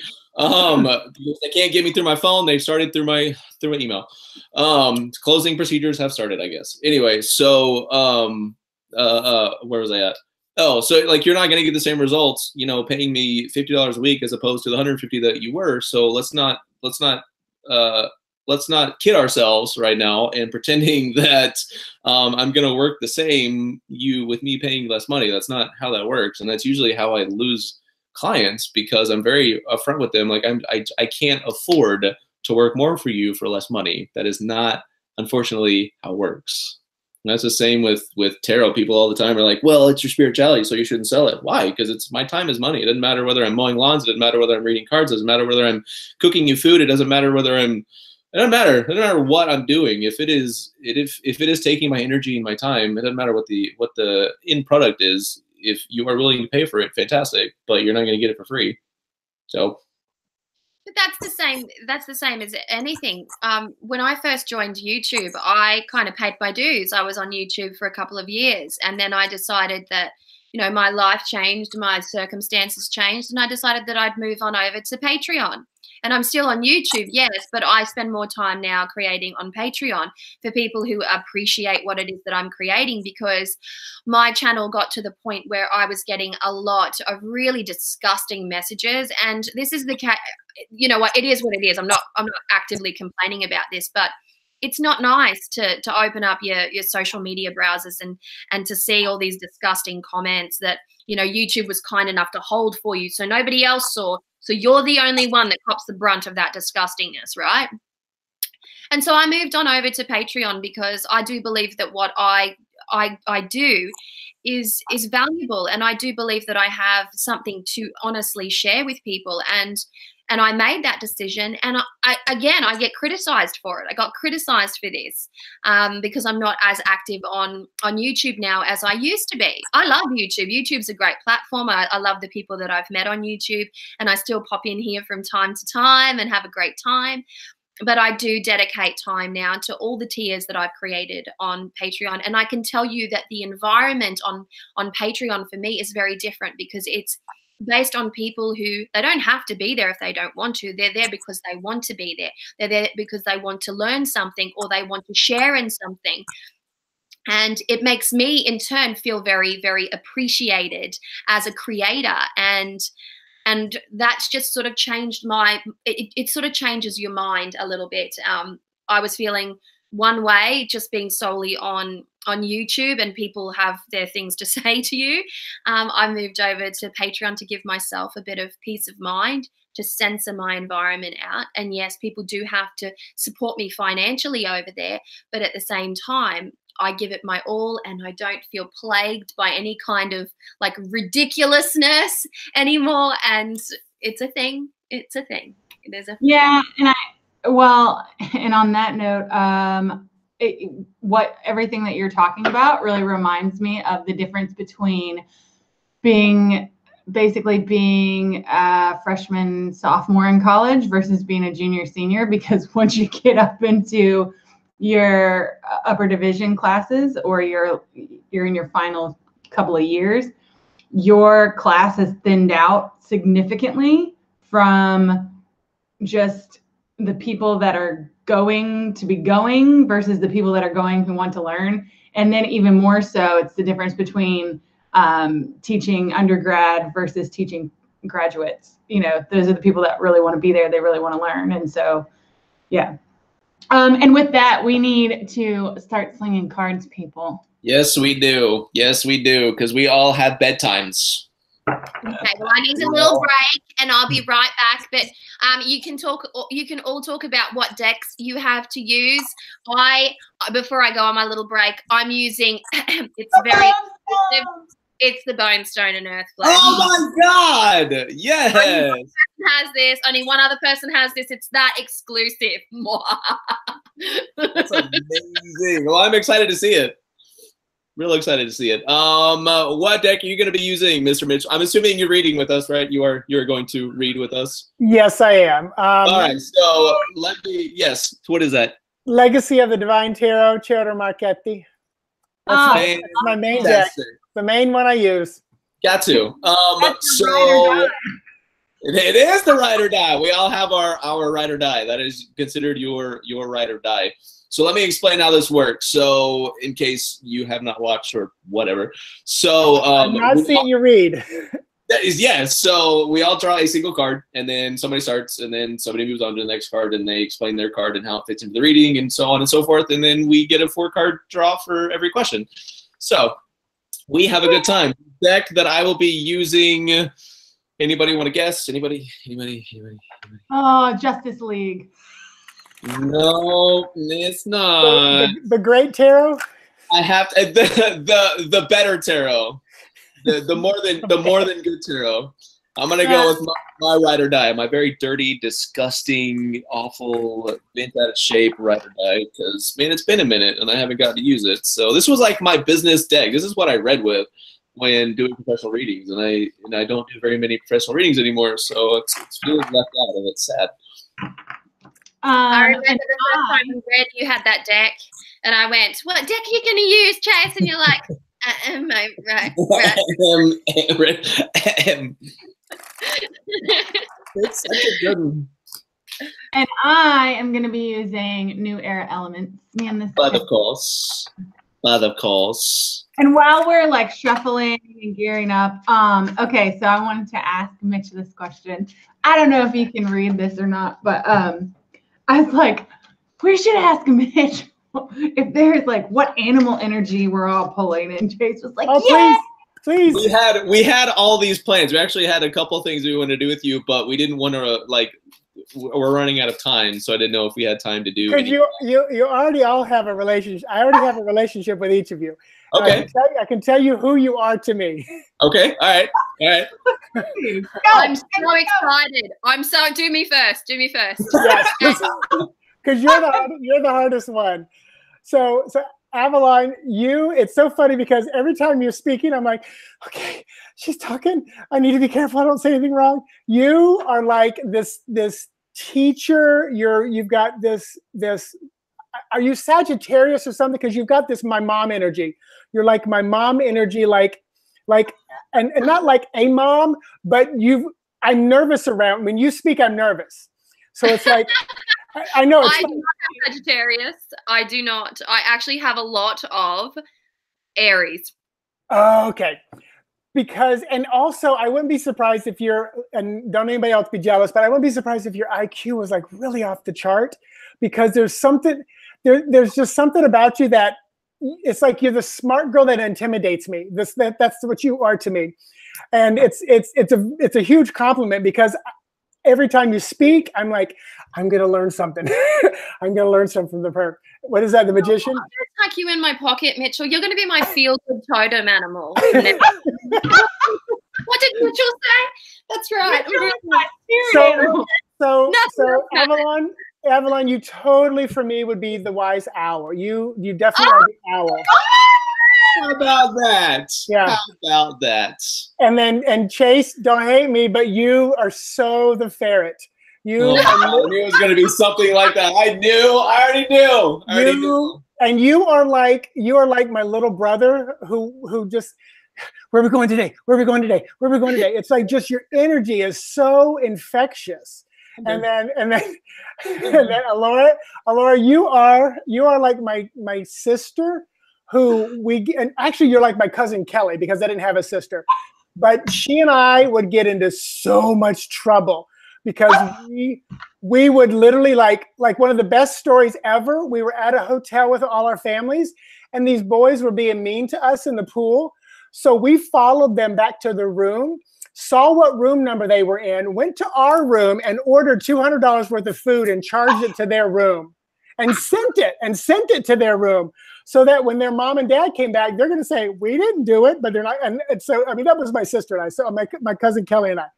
So and for you, oh my gosh,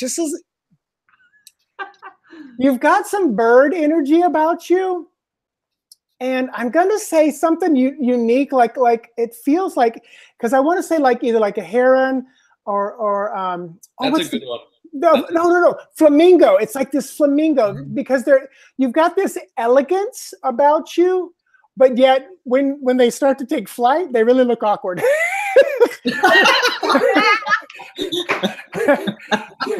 So it's like you know, imagine the woman at the top of the stairs in heels, and she's just dressed to the hilt, and then she takes a step down the stairs and she tumbles down. It's like that kind of energy. Oh my God, this is so funny, because I just went to a gala event ball thing, and I was like, I have to wear heels. Oh, this is good. I was like, I can't. I'm gonna have some drinks, and they can't be. I'm not wearing stilettos, and the shoes were the last thing to go on. But that's so funny, because now I'm gonna be like, hi, I'm Allora. I'm a flamingo, and I'm very awkward. Oh, I'm hashtagging ferret. It has stuck with me. I'm owning it. That shit's fantastic. I am in this for life. Because a ferret is either asleep or 90 miles an hour. There's no in between. Done. That is done. I'm in. I am sold. exciting. Fair it is. Fair it is. I'm in. And Avalon, are you a little more nocturnal? Are you a night person like the owl? I used to be, but Okay. now I have 3 children. With my family, I will say this, I stay up the latest out of everybody. Yeah. That's funny. That connects with the owl. My husband And goes when I'm in town, we don't sleep. we stay up watching the Santa Clarita Diet. Oh, I love that show. Don't watch it without me. I won't. We have a date. It's so weird. If you haven't seen it, it's Drew Barrymore is a zombie and she eats people, and I heard about that. Yeah, but she's also like a suburban housewife, so It's just funny. The whole thing is funny. It's like really sarcastically, sweetly funny. We just started watching The Guest Book. Ooh. I don't know Okay, that. guys, get in your questions. Start filling the chat with questions. Oh yeah. Ask your questions, please. In caps. Two carrots.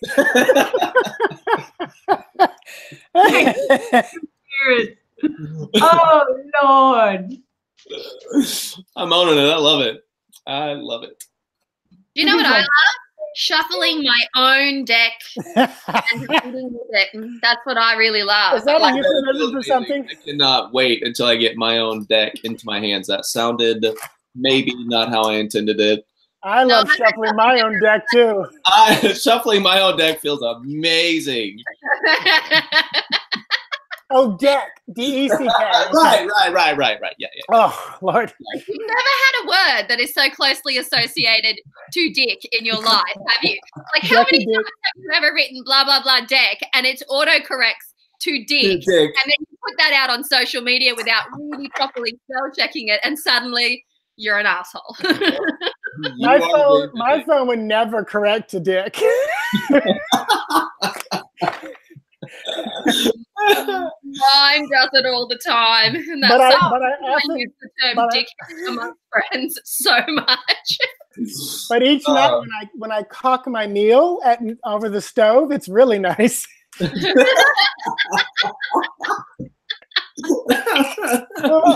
Oh man. Somebody asked, we can probably answer this real quick. Hold on, wait, let me find it. Real Ruby wants to know, for each of you, which suit are you? Which tarot suit do you most closely associate? Swords. I'm Cups. Pisces. I'm going to say I'm the major arcana. Of course you are. Of course.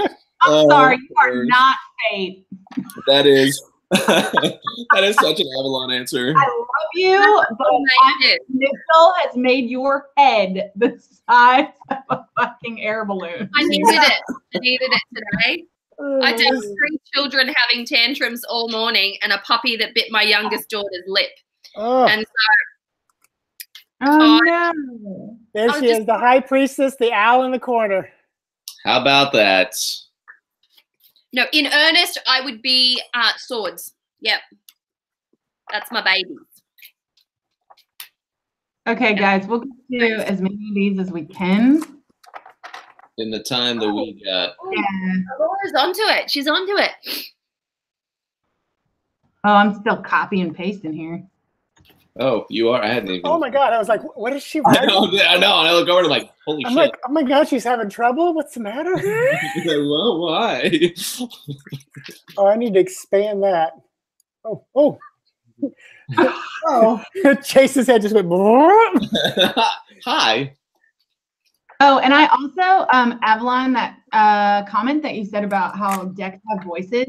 I am so excited for your deck because I feel like I'm going to learn how to speak Portuguese when I get your deck, because you're going to be like, blah, blah, blah, blah, and I'm going to be like, I don't know what that means. English, please. English.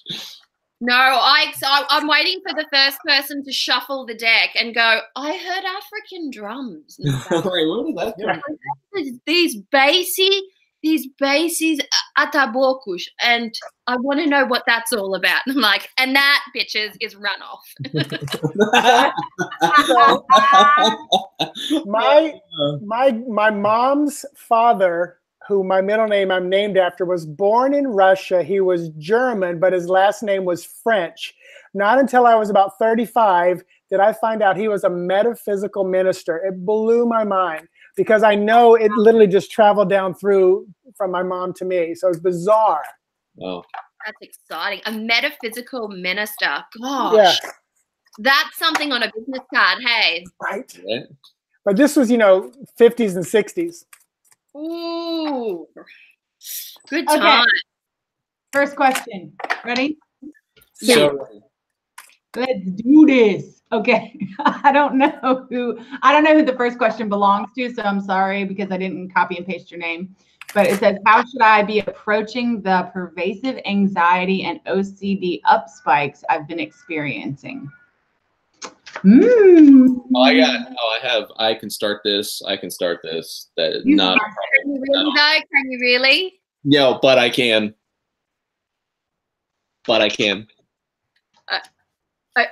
Okay, yeah. Well, then I have to go after you because I just have this feeling.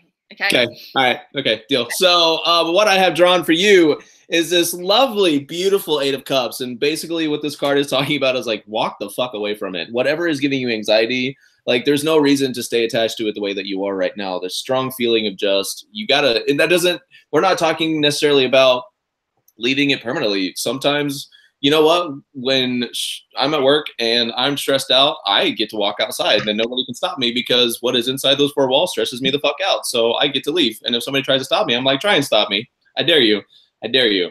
Because we have to have those moments where we clear our mind and we clear our space and we clear our energy. That is necessary even for non-metaphysical spiritual beings. You have to have time to sleep and you have to have time to rest. And, they may not see that as the same thing, but we see that as a spiritual cleansing. We all need to have that time that is necessary. We cannot not have that and expect us to, that's like me when I have to go I go into work on a Saturday afternoon and nobody shows up for their shift, or I'm there until Monday morning. I'm not giving you the same quality of work by Monday morning that I'm giving you on Saturday afternoon. It doesn't happen. It's not real, and I should never have to do that, but I do. So you have to have time to sleep and to walk away and to rest. So the card is definitely telling you just walk away from it. For how long? I don't know. However long until it feels right. Good. I have the Queen of Cups to go with your Eight of Cups.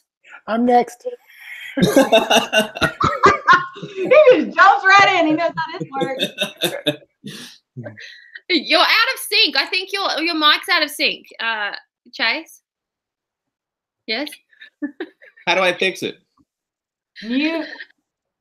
It's very perplexing to me right now. Okay, now unmute and say something. Something. It's good for me. Oh, just you. We're still in Mercury retrograde, people. Right. And I shall persevere. I'm going with the Queen of Cups here. Okay. So my Queen of Cups is Orishaya Manja. Is that English?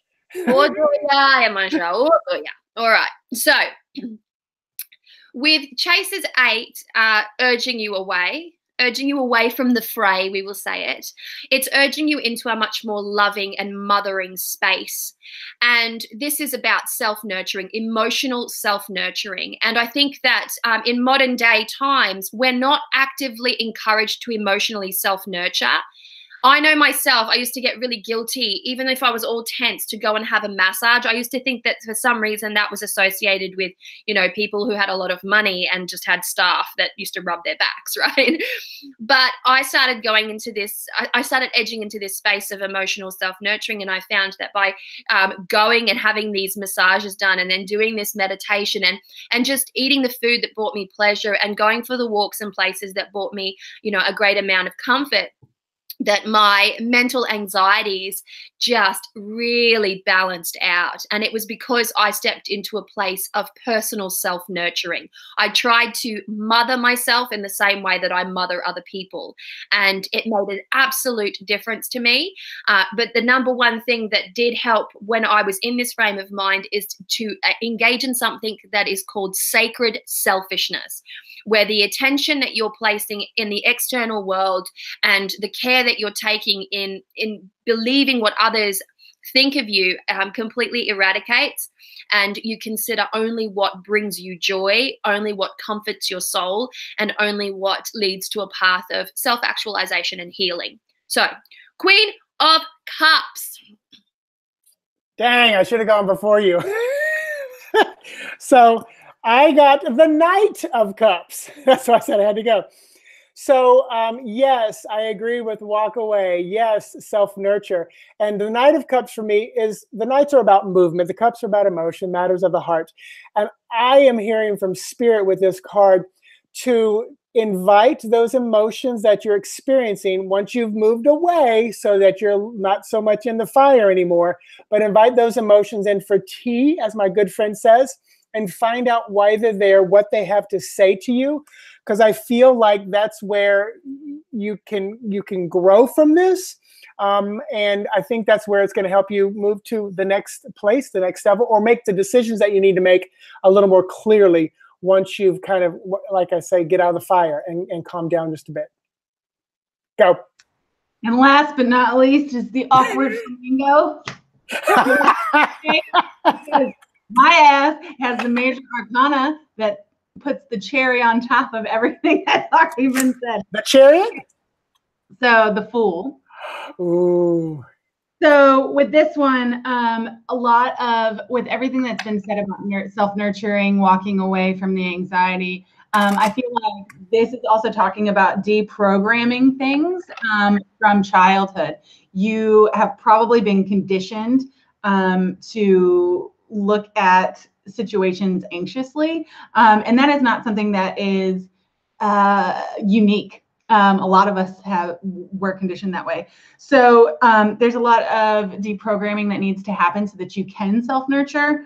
Also doing some inner child work would really help to get back to that initial joy of being able to look at the positive side of things instead of seeing challenges as, holy shit, my whole world is going upside down. What do I do? And it's really just about finding a practice or a coping mechanism that you can fall back to automatically, because right now the programming is such that first instinct is ah. So that is the message of the Fool for that. Yay! Good job, guys. Girl. You did good. I loved everything that came out of your mouth then. Sexy flamenco.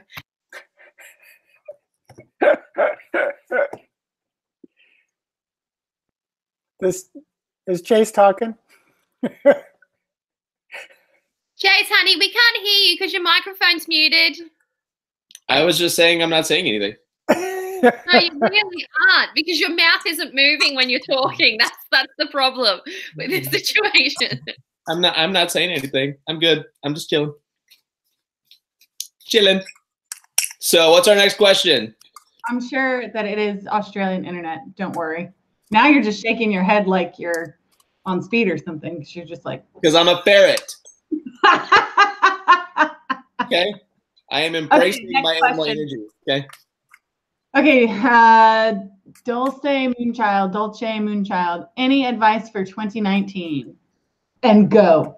I love broad questions like this. Oh my goodness, they're my favorite. And Avalon goes first. She's already got a card, and it's a good one.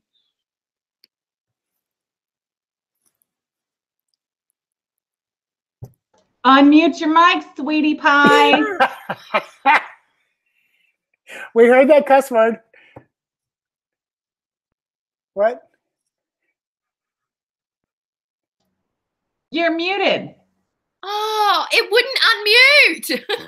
I pressed the button and it wouldn't freaking unmute. I'm like, it's stuck. Right, so I have 5 of Swords.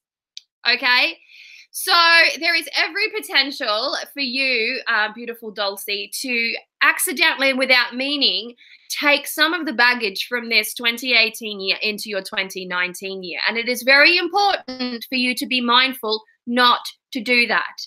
But it's going to happen anyway, because we see that this is the Five of Swords. And so the most important thing to understand is, as you are operating on a grand scale throughout your 2019, to just remember that some of the things that are triggering you may actually be coming from, you know, past conflicts in this particular year that you haven't actively resolved yet. In which case that should be a cue to you to sort of sit down, maybe do a little soul retrieval, maybe do a little meditation, maybe tell somebody to fuck off, because it will bring you a sense of peace and wonder. But this is Peanut, for those who don't know. Bone Stone Bash people would know who Peanut was. This is Peanut, and Peanut is the underdog, okay? And so don't allow this propensity of underdog energy to follow you into 2019. Maybe do a really great cleansing ablution. Wash your entire body with white rose petals. Light yourself a white candle. Place a cup up in a high place. Speak to your spirit guides, your guardian angels, and ask them to alleviate any of the emotional or mental stresses that you may be experiencing as you go through to your next year. So there you are. Page of Swords. And I would like to, I love it because I'm like, what am I going to say after her, after my owl? And is when you speak, this is beautiful, because I was like, where is she going to get the message from? When you speak to those guys, to those angels, please adhere to the messages they are delivering you. I feel like they will be sound, they will be logical. And I feel like these lessons that you can learn, you are then going to be speaking them, teaching them, echoing them to other people. And it's, you know, as you reach up for help, you're reaching down to help somebody up. So I feel like it'll be this beautiful chain through 2019 where you're learning, growing, and then imparting that wisdom and knowledge onto somebody else right behind you, ready to grow as well. Okay, I have to follow. I have to follow that. I have to. Okay, so the card that I drew was the Queen of Pence, and so when I'm talking about the energy and people that I find attractive, I find Queen of Pentacles just so hot and attractive, because when I think of the Queen of Pentacles, that's like the kind of woman that instead of going to other women and talking down on another woman, that's the woman that will leave and break away from that group and go to that woman and build her up and give of herself to make sure that her friend is built up and is ready to do the things. And women building up women is incredibly attractive for me. It just is, because I get tired of the catty shit and all of the breaking down of people, and like women that build up other women. My number, I'll give it to you now. It's so attractive to me. And so going to thank you. Oh yeah, of course, Avalon, you know, Avalon's head is in there somewhere. But no, like genuinely, truly, and honestly, going into this next year, the Queen of Pentacles is saying for me that it is time for you to, whatever it is that you have been working on, whatever knowledge you've been trying to get, you know, this is talking Pentacles, we're talking resources of you, and the Queen of Pentacles is it's a union, and so like the energy is very unifying. And you know, we're talking Pentacles, talking about resources, and the Queen gives it out very fairly and is very just, but she gives it out to the right people. And so sort of the message that I'm getting for you and overall, and having said all that, is that don't be afraid to give of yourself to someone else. You know, maybe this last 2018 been very wary of who you give your time and your energy to and your resources. And now it is saying this year it is time for you to build somebody else up, to trust yourself enough to give of yourself to somebody else, because it's going to work out for you as well as for them.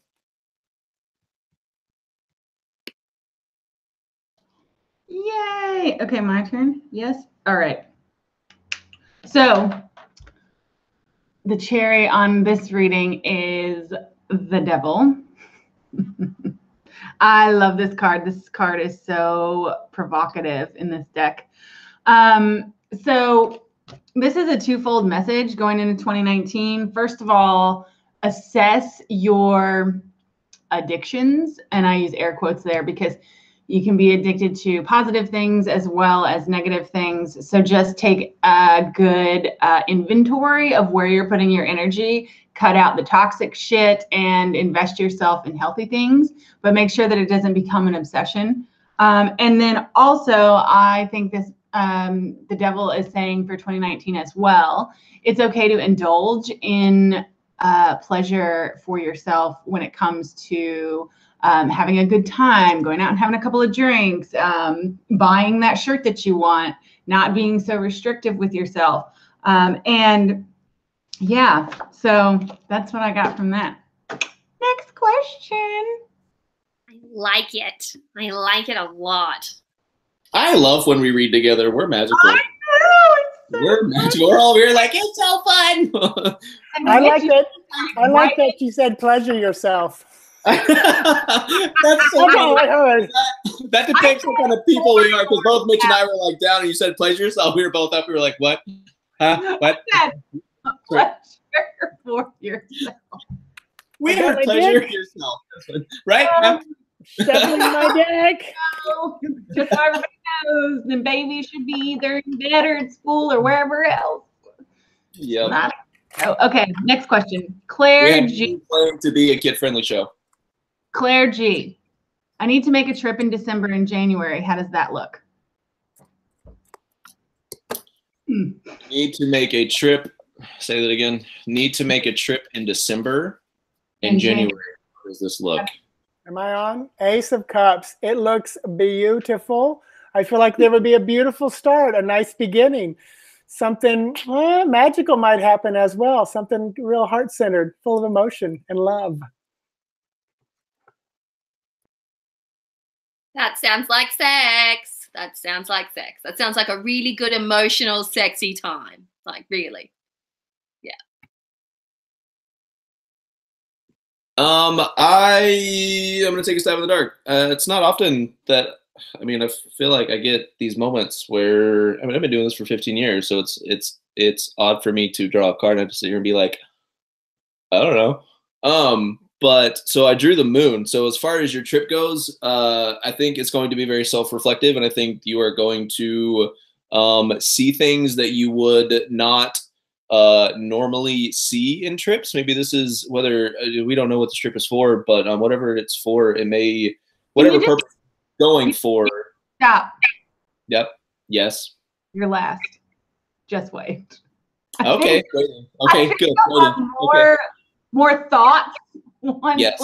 I go. All right. Deal. Go. Run. Okay. So I got two cards that came up: Two of Swords and the Three of Wands.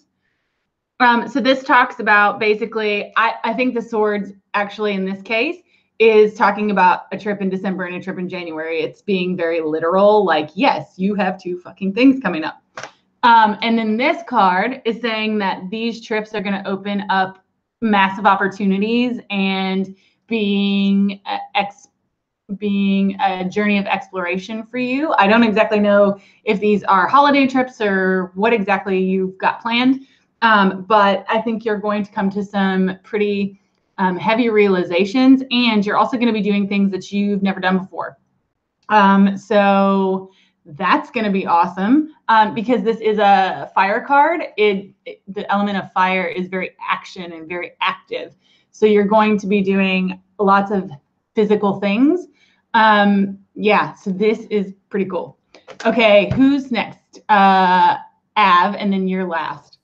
Okay, well, I decided to pull a Gaia Oracle card, and this is really resonating with what you just said then, Allora, because this is for transformation, certainty, and confidence. There is also an overwhelming presence of purple in this particular card, and I'm really looking towards the crown chakra. And so I think that any sorts of shifts and transformations that you are going to be receiving are coming from this very ethereal place, okay? So I'm talking potentially spirit guides, I'm talking deity, I'm talking ancestry. And there is a very transformative and yet fresh and new way in which this will, you know, come about. And so that's leading into the Ace of Cups. That's what you got, Mitchell, wasn't it? The Ace? Yes, yes. So that's beautiful, like, you know, intuitive. Like we're in the realm of water, so we're looking at the conduit to the divine. And so you're about to have some really impressive, synchronistic experiences that are going to raise your confidence. There we go. So that was the first thing that popped out of the moon card for me too, was the water in the front and the back. And I'm going to continue with the message that I was, maybe a little bit different. But the thing that I was getting ready to say before Allora, thank God, stopped me so I could stop rambling like a fool. The moon illuminates things in the night that we normally do not see. So I'm getting a very strong message that somehow in this water-based, emotional-based, it's going to reveal something.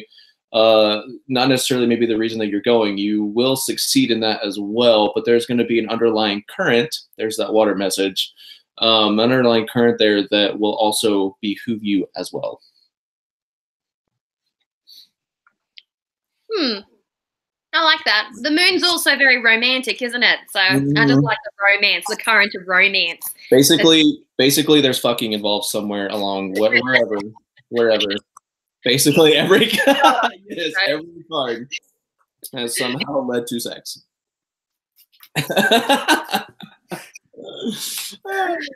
What we got? What we got? Everything is very phallic. Yes. Were those flamingos on your card? I think they were storks. Oh, I mean, they're herons. You just lost Avalon. I think. That's funny. Oh, yeah, we did. Avalon's gone. Her battery ran out. I guess so. What? Secret liaisons, indeed. Okay. Should we keep moving? Yeah. Okay. Solaria Willow. There she is. There she is. I knew she wouldn't be gone long. Hola. Hi. Hi, okay. Solaria Willow. How will the relationship between my mom and I shift now that she is employed and moving out? I would say, you don't need to be psychic to figure that. that does have a very glaring answer to it. Allora, because I dropped out, I don't have any of the group chat there anymore. I've lost the entire group chat. So the live one or ours? The secret one? Ours, our personal one with the questions. Okay. The one with all the secrets. The one with the secrets. I'm not privy to the secrets now. Secret. Okay, well, I can't copy and paste because it won't let me. No, that's fine. If you could just say that, if you could just tell me the question again, please. Okay. How will the relationship between my mom and I shift now that she is employed and moving out? I'm afraid. This yes. is a dangerous question, doesn't it? I have a pretty good card. Okay, take it away. All right, so I have for you the Quattro o' Cups. So this is kind of like the perfect sort of card for the scenario, I feel like. So there's going to be, of course, whether you feel this or not, I don't know how the relationship is for you right now. I'm assuming it's a little bit rocky and not where you want it to be, is the vibe that I'm getting, but or not where it used to be, at least. We have sort of this, there will be things that you miss. You're going to find that when she moves out, it'll be very much like you're living with somebody for a long time, you know, maybe the relationship ended badly and you realize later that you actually, the things that annoyed you were the things that you actually miss about them in that moment. I feel like that's going to be sort of the scenario that plays out here. The things that you don't think you're going to miss, maybe you will, but it's going to be a very relieving. You got to remember all the things that you still have and the space you're going to get back and all of those things. So it will be a very split emotion, if you will. It'll be very freeing, but you'll also miss some of those little quirky things too. I like that. May I go next because I got some good ones. Okay. You didn't raise your hand, so no. I'm going. See how that works? I can see here that because I got the 9 of Swords, and as we can see, this is my 9 of Swords. Oh. Okay, it's the nothing. The nothing, inspired by Never-Ending Stories, the nothing, right? Yes. So with the Nine of Swords, you're very frozen in the best expression ever. But I'm not frozen. I'm just like, oh my God, I love it. That's beautiful. Well, we have the Nine of Swords here. And so there's underlying anxiousness here. And I think that there is more anxiousness than potentially you are allowing yourself to feel. So potentially things might be very much right up in the air. Yes, she's moving out. Yes, things are changing. This also will bring its level of apprehension. There'll be this space that is left in your home again, and that space will need to be filled with something. And this is where I pulled a Gaia Oracle card just to sort of soften the blow of the nine here a little. But we've got Sacred Journey, and this is life cycles, family, and transformation. And so if you look at this succession of events of just the natural cycle of family as a whole, and things will ebb in your relationship. Your mother moving out isn't the end full of your problems, but it is that you are going to eventually view things as Chase said as well. But the most important thing here is that now that she has moved out, you may be able to deepen your appreciation for family and the family, and you may be able to a new level of awareness within your family cycle, family of origin perhaps, and I just feel like it's going to be a positive impact on you, and those anxious, emotions that you're experiencing, the ones that are keeping you up at night, making you dream and making you very apprehensive, they will eventually, ebb away, and things are going to start to look much, much better and brighter and more nurturing. So there we have it.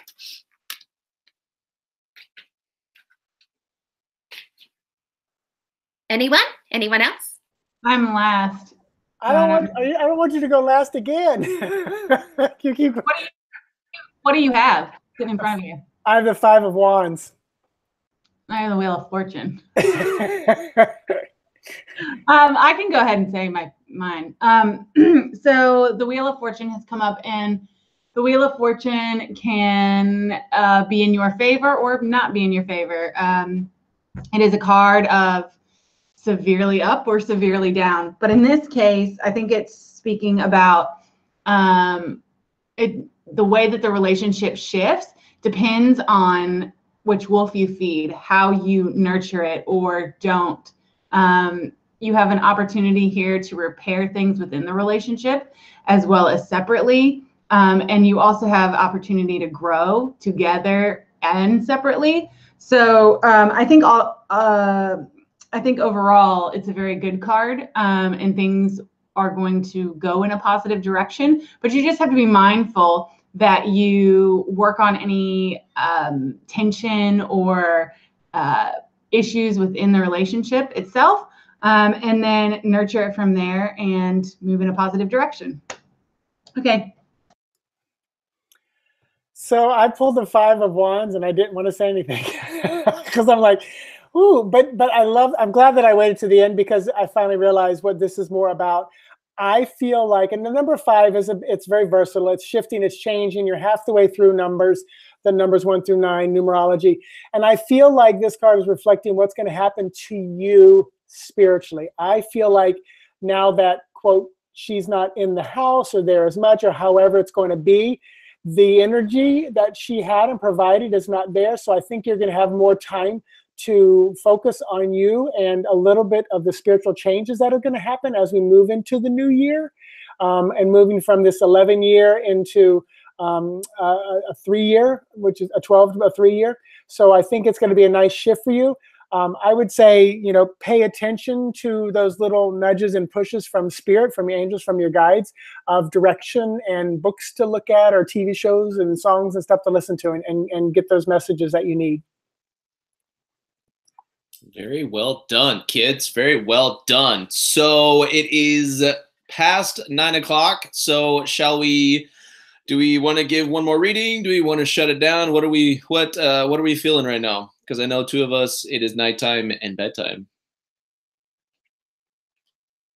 I'll do one more. I think we should do one more, then wrap it up. We did get quite a few, didn't we?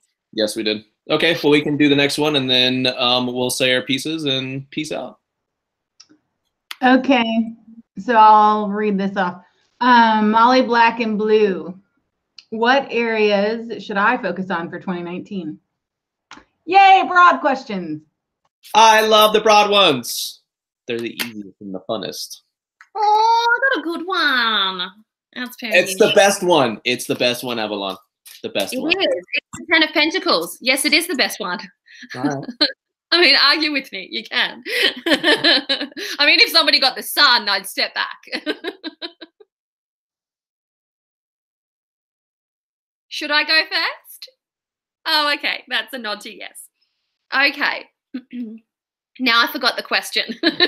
Oh, something about 2019, right?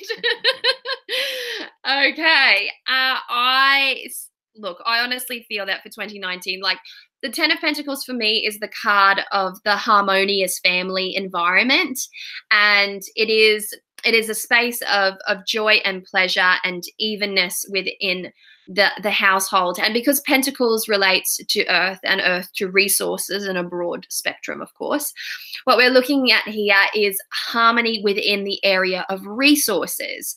And so I think this will be a really great year for your finances, for your family, for work, for money in general, the ebb and flow that is. I said finances, but you know what we mean.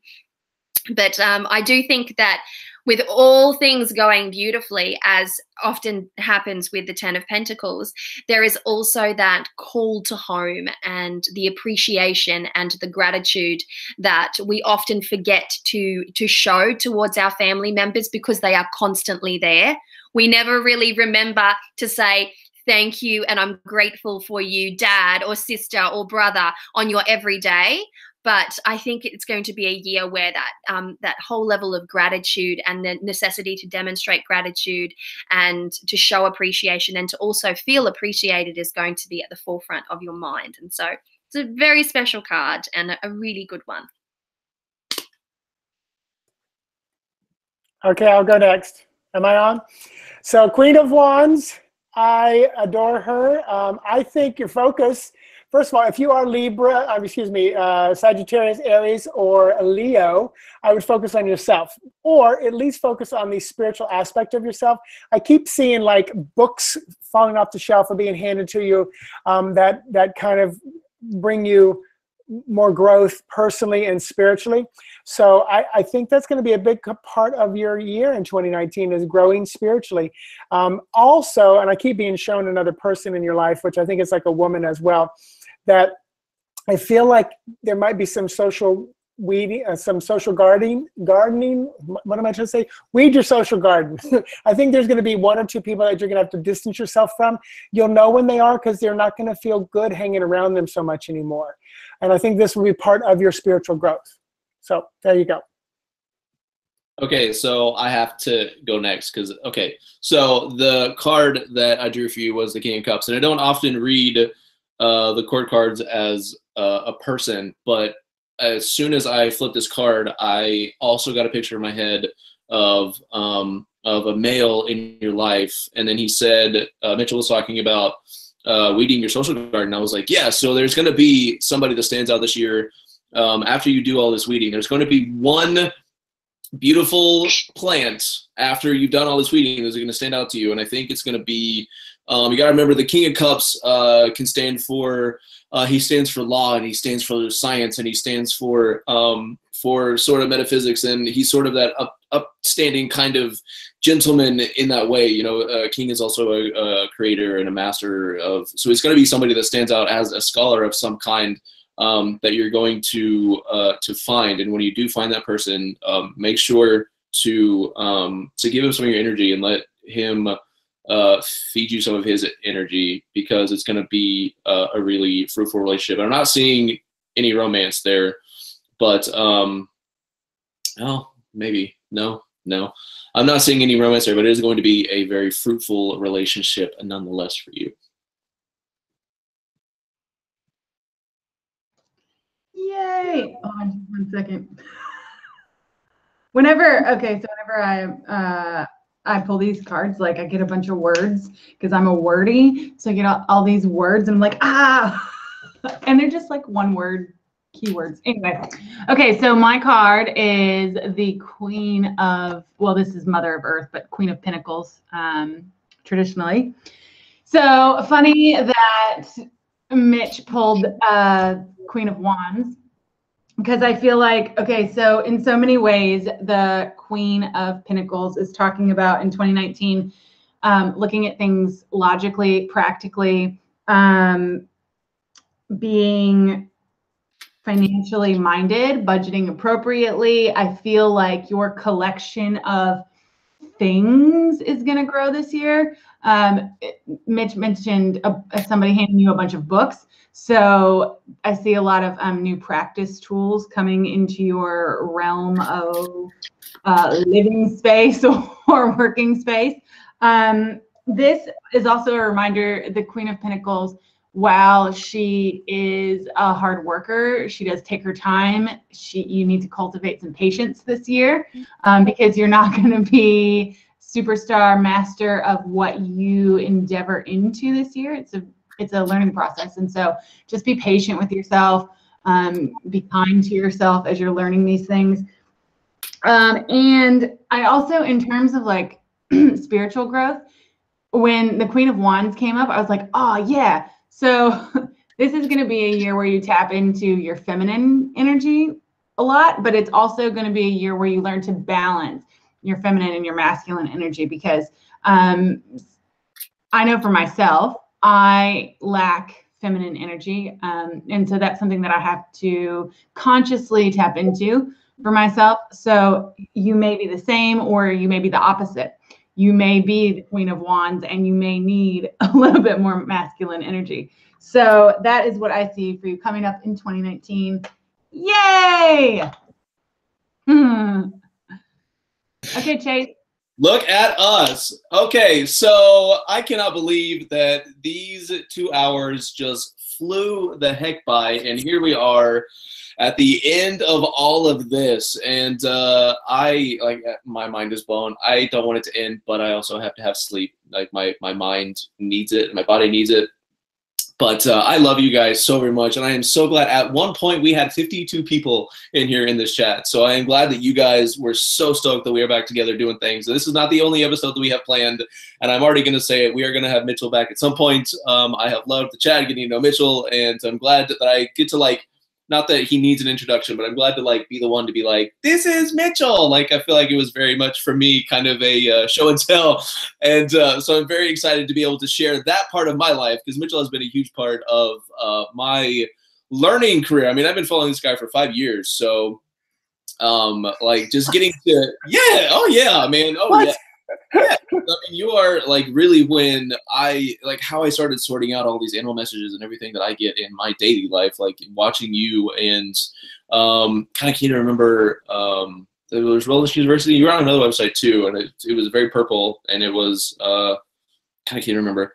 You're on another website too. I've followed you a lot of places, and so it's been a huge influencer for me. And so having him on here have meant the world to me. And I hope that you guys enjoyed it as much as we did, and I could just keep rambling on and on and on.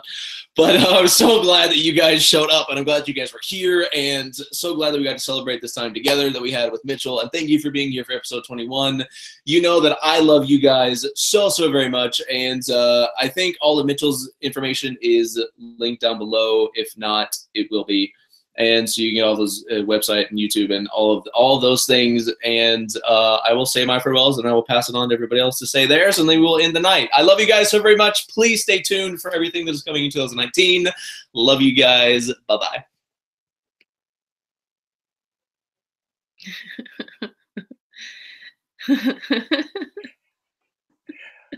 Who's next? Who is saying farewell next? Oh, okay, I'll do it. I was just so mesmerized by your energy, like, oh, no, no. My amazing ferret energy. I love it. I love it. I love you. I love it. I love it. Well, thanks so much for hanging out with us, beautiful souls. We haven't had this opportunity to hang out for such a long time, and we really are kindred one to the other. We have such fun here, and time does fly, and it's a very big shame that we can't get to every single tarot question that's asked. So maybe in 2019 we'll do a purely card slinging episode like we like to do from time to time, just to make the focus the reading. And we'll see if we can get a guest slinger in there. Otherwise, it's just going to be us three, which is amazing nonetheless. So, again, thank you so much for showing support to Spread This Witches. It is absolutely awesome to honestly have Allora in the same country as I am, and just on the other side of it, but on the same country, in the same country. And we have had an opportunity to meet, and we are the best of friends, honestly. Like, we are like toit now. And it was so nice to be able to invite her into my house to meet my children and my family. You know, like Allora and I have been interacting on the internet for the longest time, like five years, Allora? Maybe six years. It's almost 7 years. Yeah, six. I think so. That's a long time. And it was only at the start of the year that Allora and I actually got to meet. She stayed at my house. We hung out. We did the tour around Cairns. I'm trying to get her down to Tasmania. She's been here for a year now, and she's hanging out. She's about to head back to the States, but fingers crossed she'll come back, because this is where she belongs. But thanks so much again for hanging out with us. We really are so appreciative of you. All social media links are in the description bar below, and you know where to find me and most of these other beautiful people. So thanks. Bye.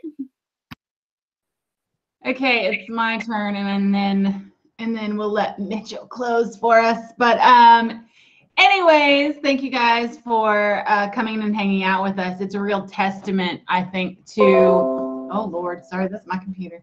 It's a real testament to STW and just what we do, that it's been so long since we've done one of these hangouts, and there were like 50-something people at one point or another during the live stream, which is amazing to me. And it's, like I said, it's a testament to how we do things and what we do, and it's just awesome that you guys still support it. And yeah, and maybe next time I'll actually have some tarot news for you, but this time I was just like, I don't care, I'm just friggin' excited that we're doing this, so go.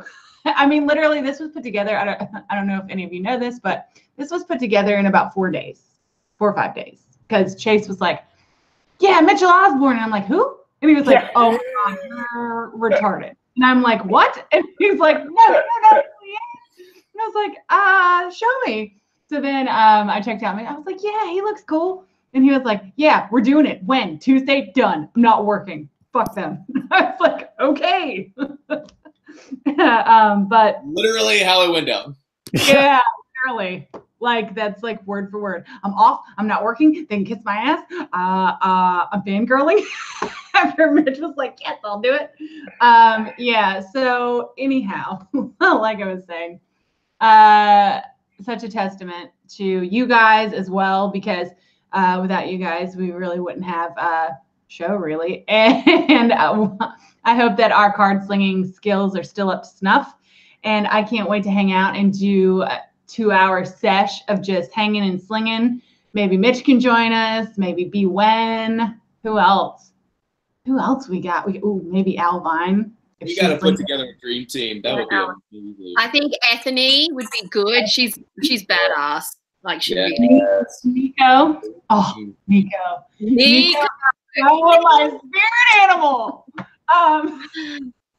Gypsy chick. Oh my See God. if you can pull her out of retirement. Right? Okay, but anyway, so those are my goodbyes. Thank you guys for joining us. And if it's your first time here, don't be a stranger. So, oh my gosh. Now that you told everybody this was thrown together in 4 days, it makes me look like a show whore.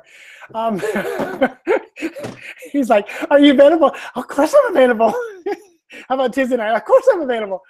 And we love people like you. We love like you, because a lot of people that are very like, I don't know. And then it's like months and we're like, oh, what are we going to do? So yeah, it was really refreshing for somebody to be like, boom, boom, boom, boom. Because I'm like the master organizer scheduler here.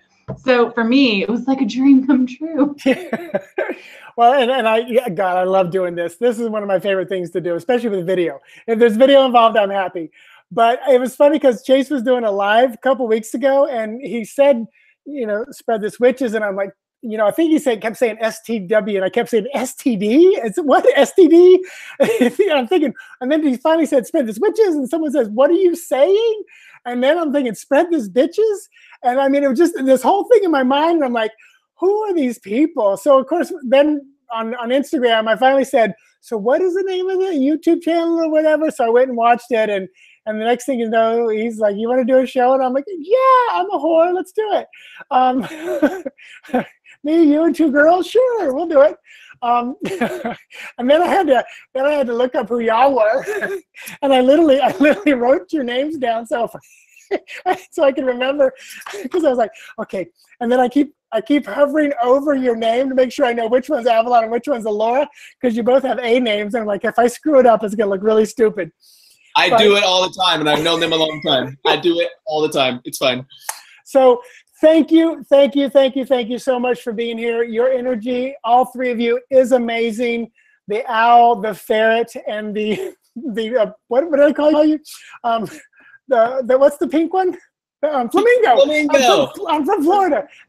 That's the show right there. The owl, the flamingo, and the ferret. So I truly appreciate you guys letting me come here, sling cards, and talk crap. And thank you. Thank you. That's all I know to say. We love you guys so very much, and please tune in to the next episode of Spread This Witches. Love you guys. Have a good night, day, morning.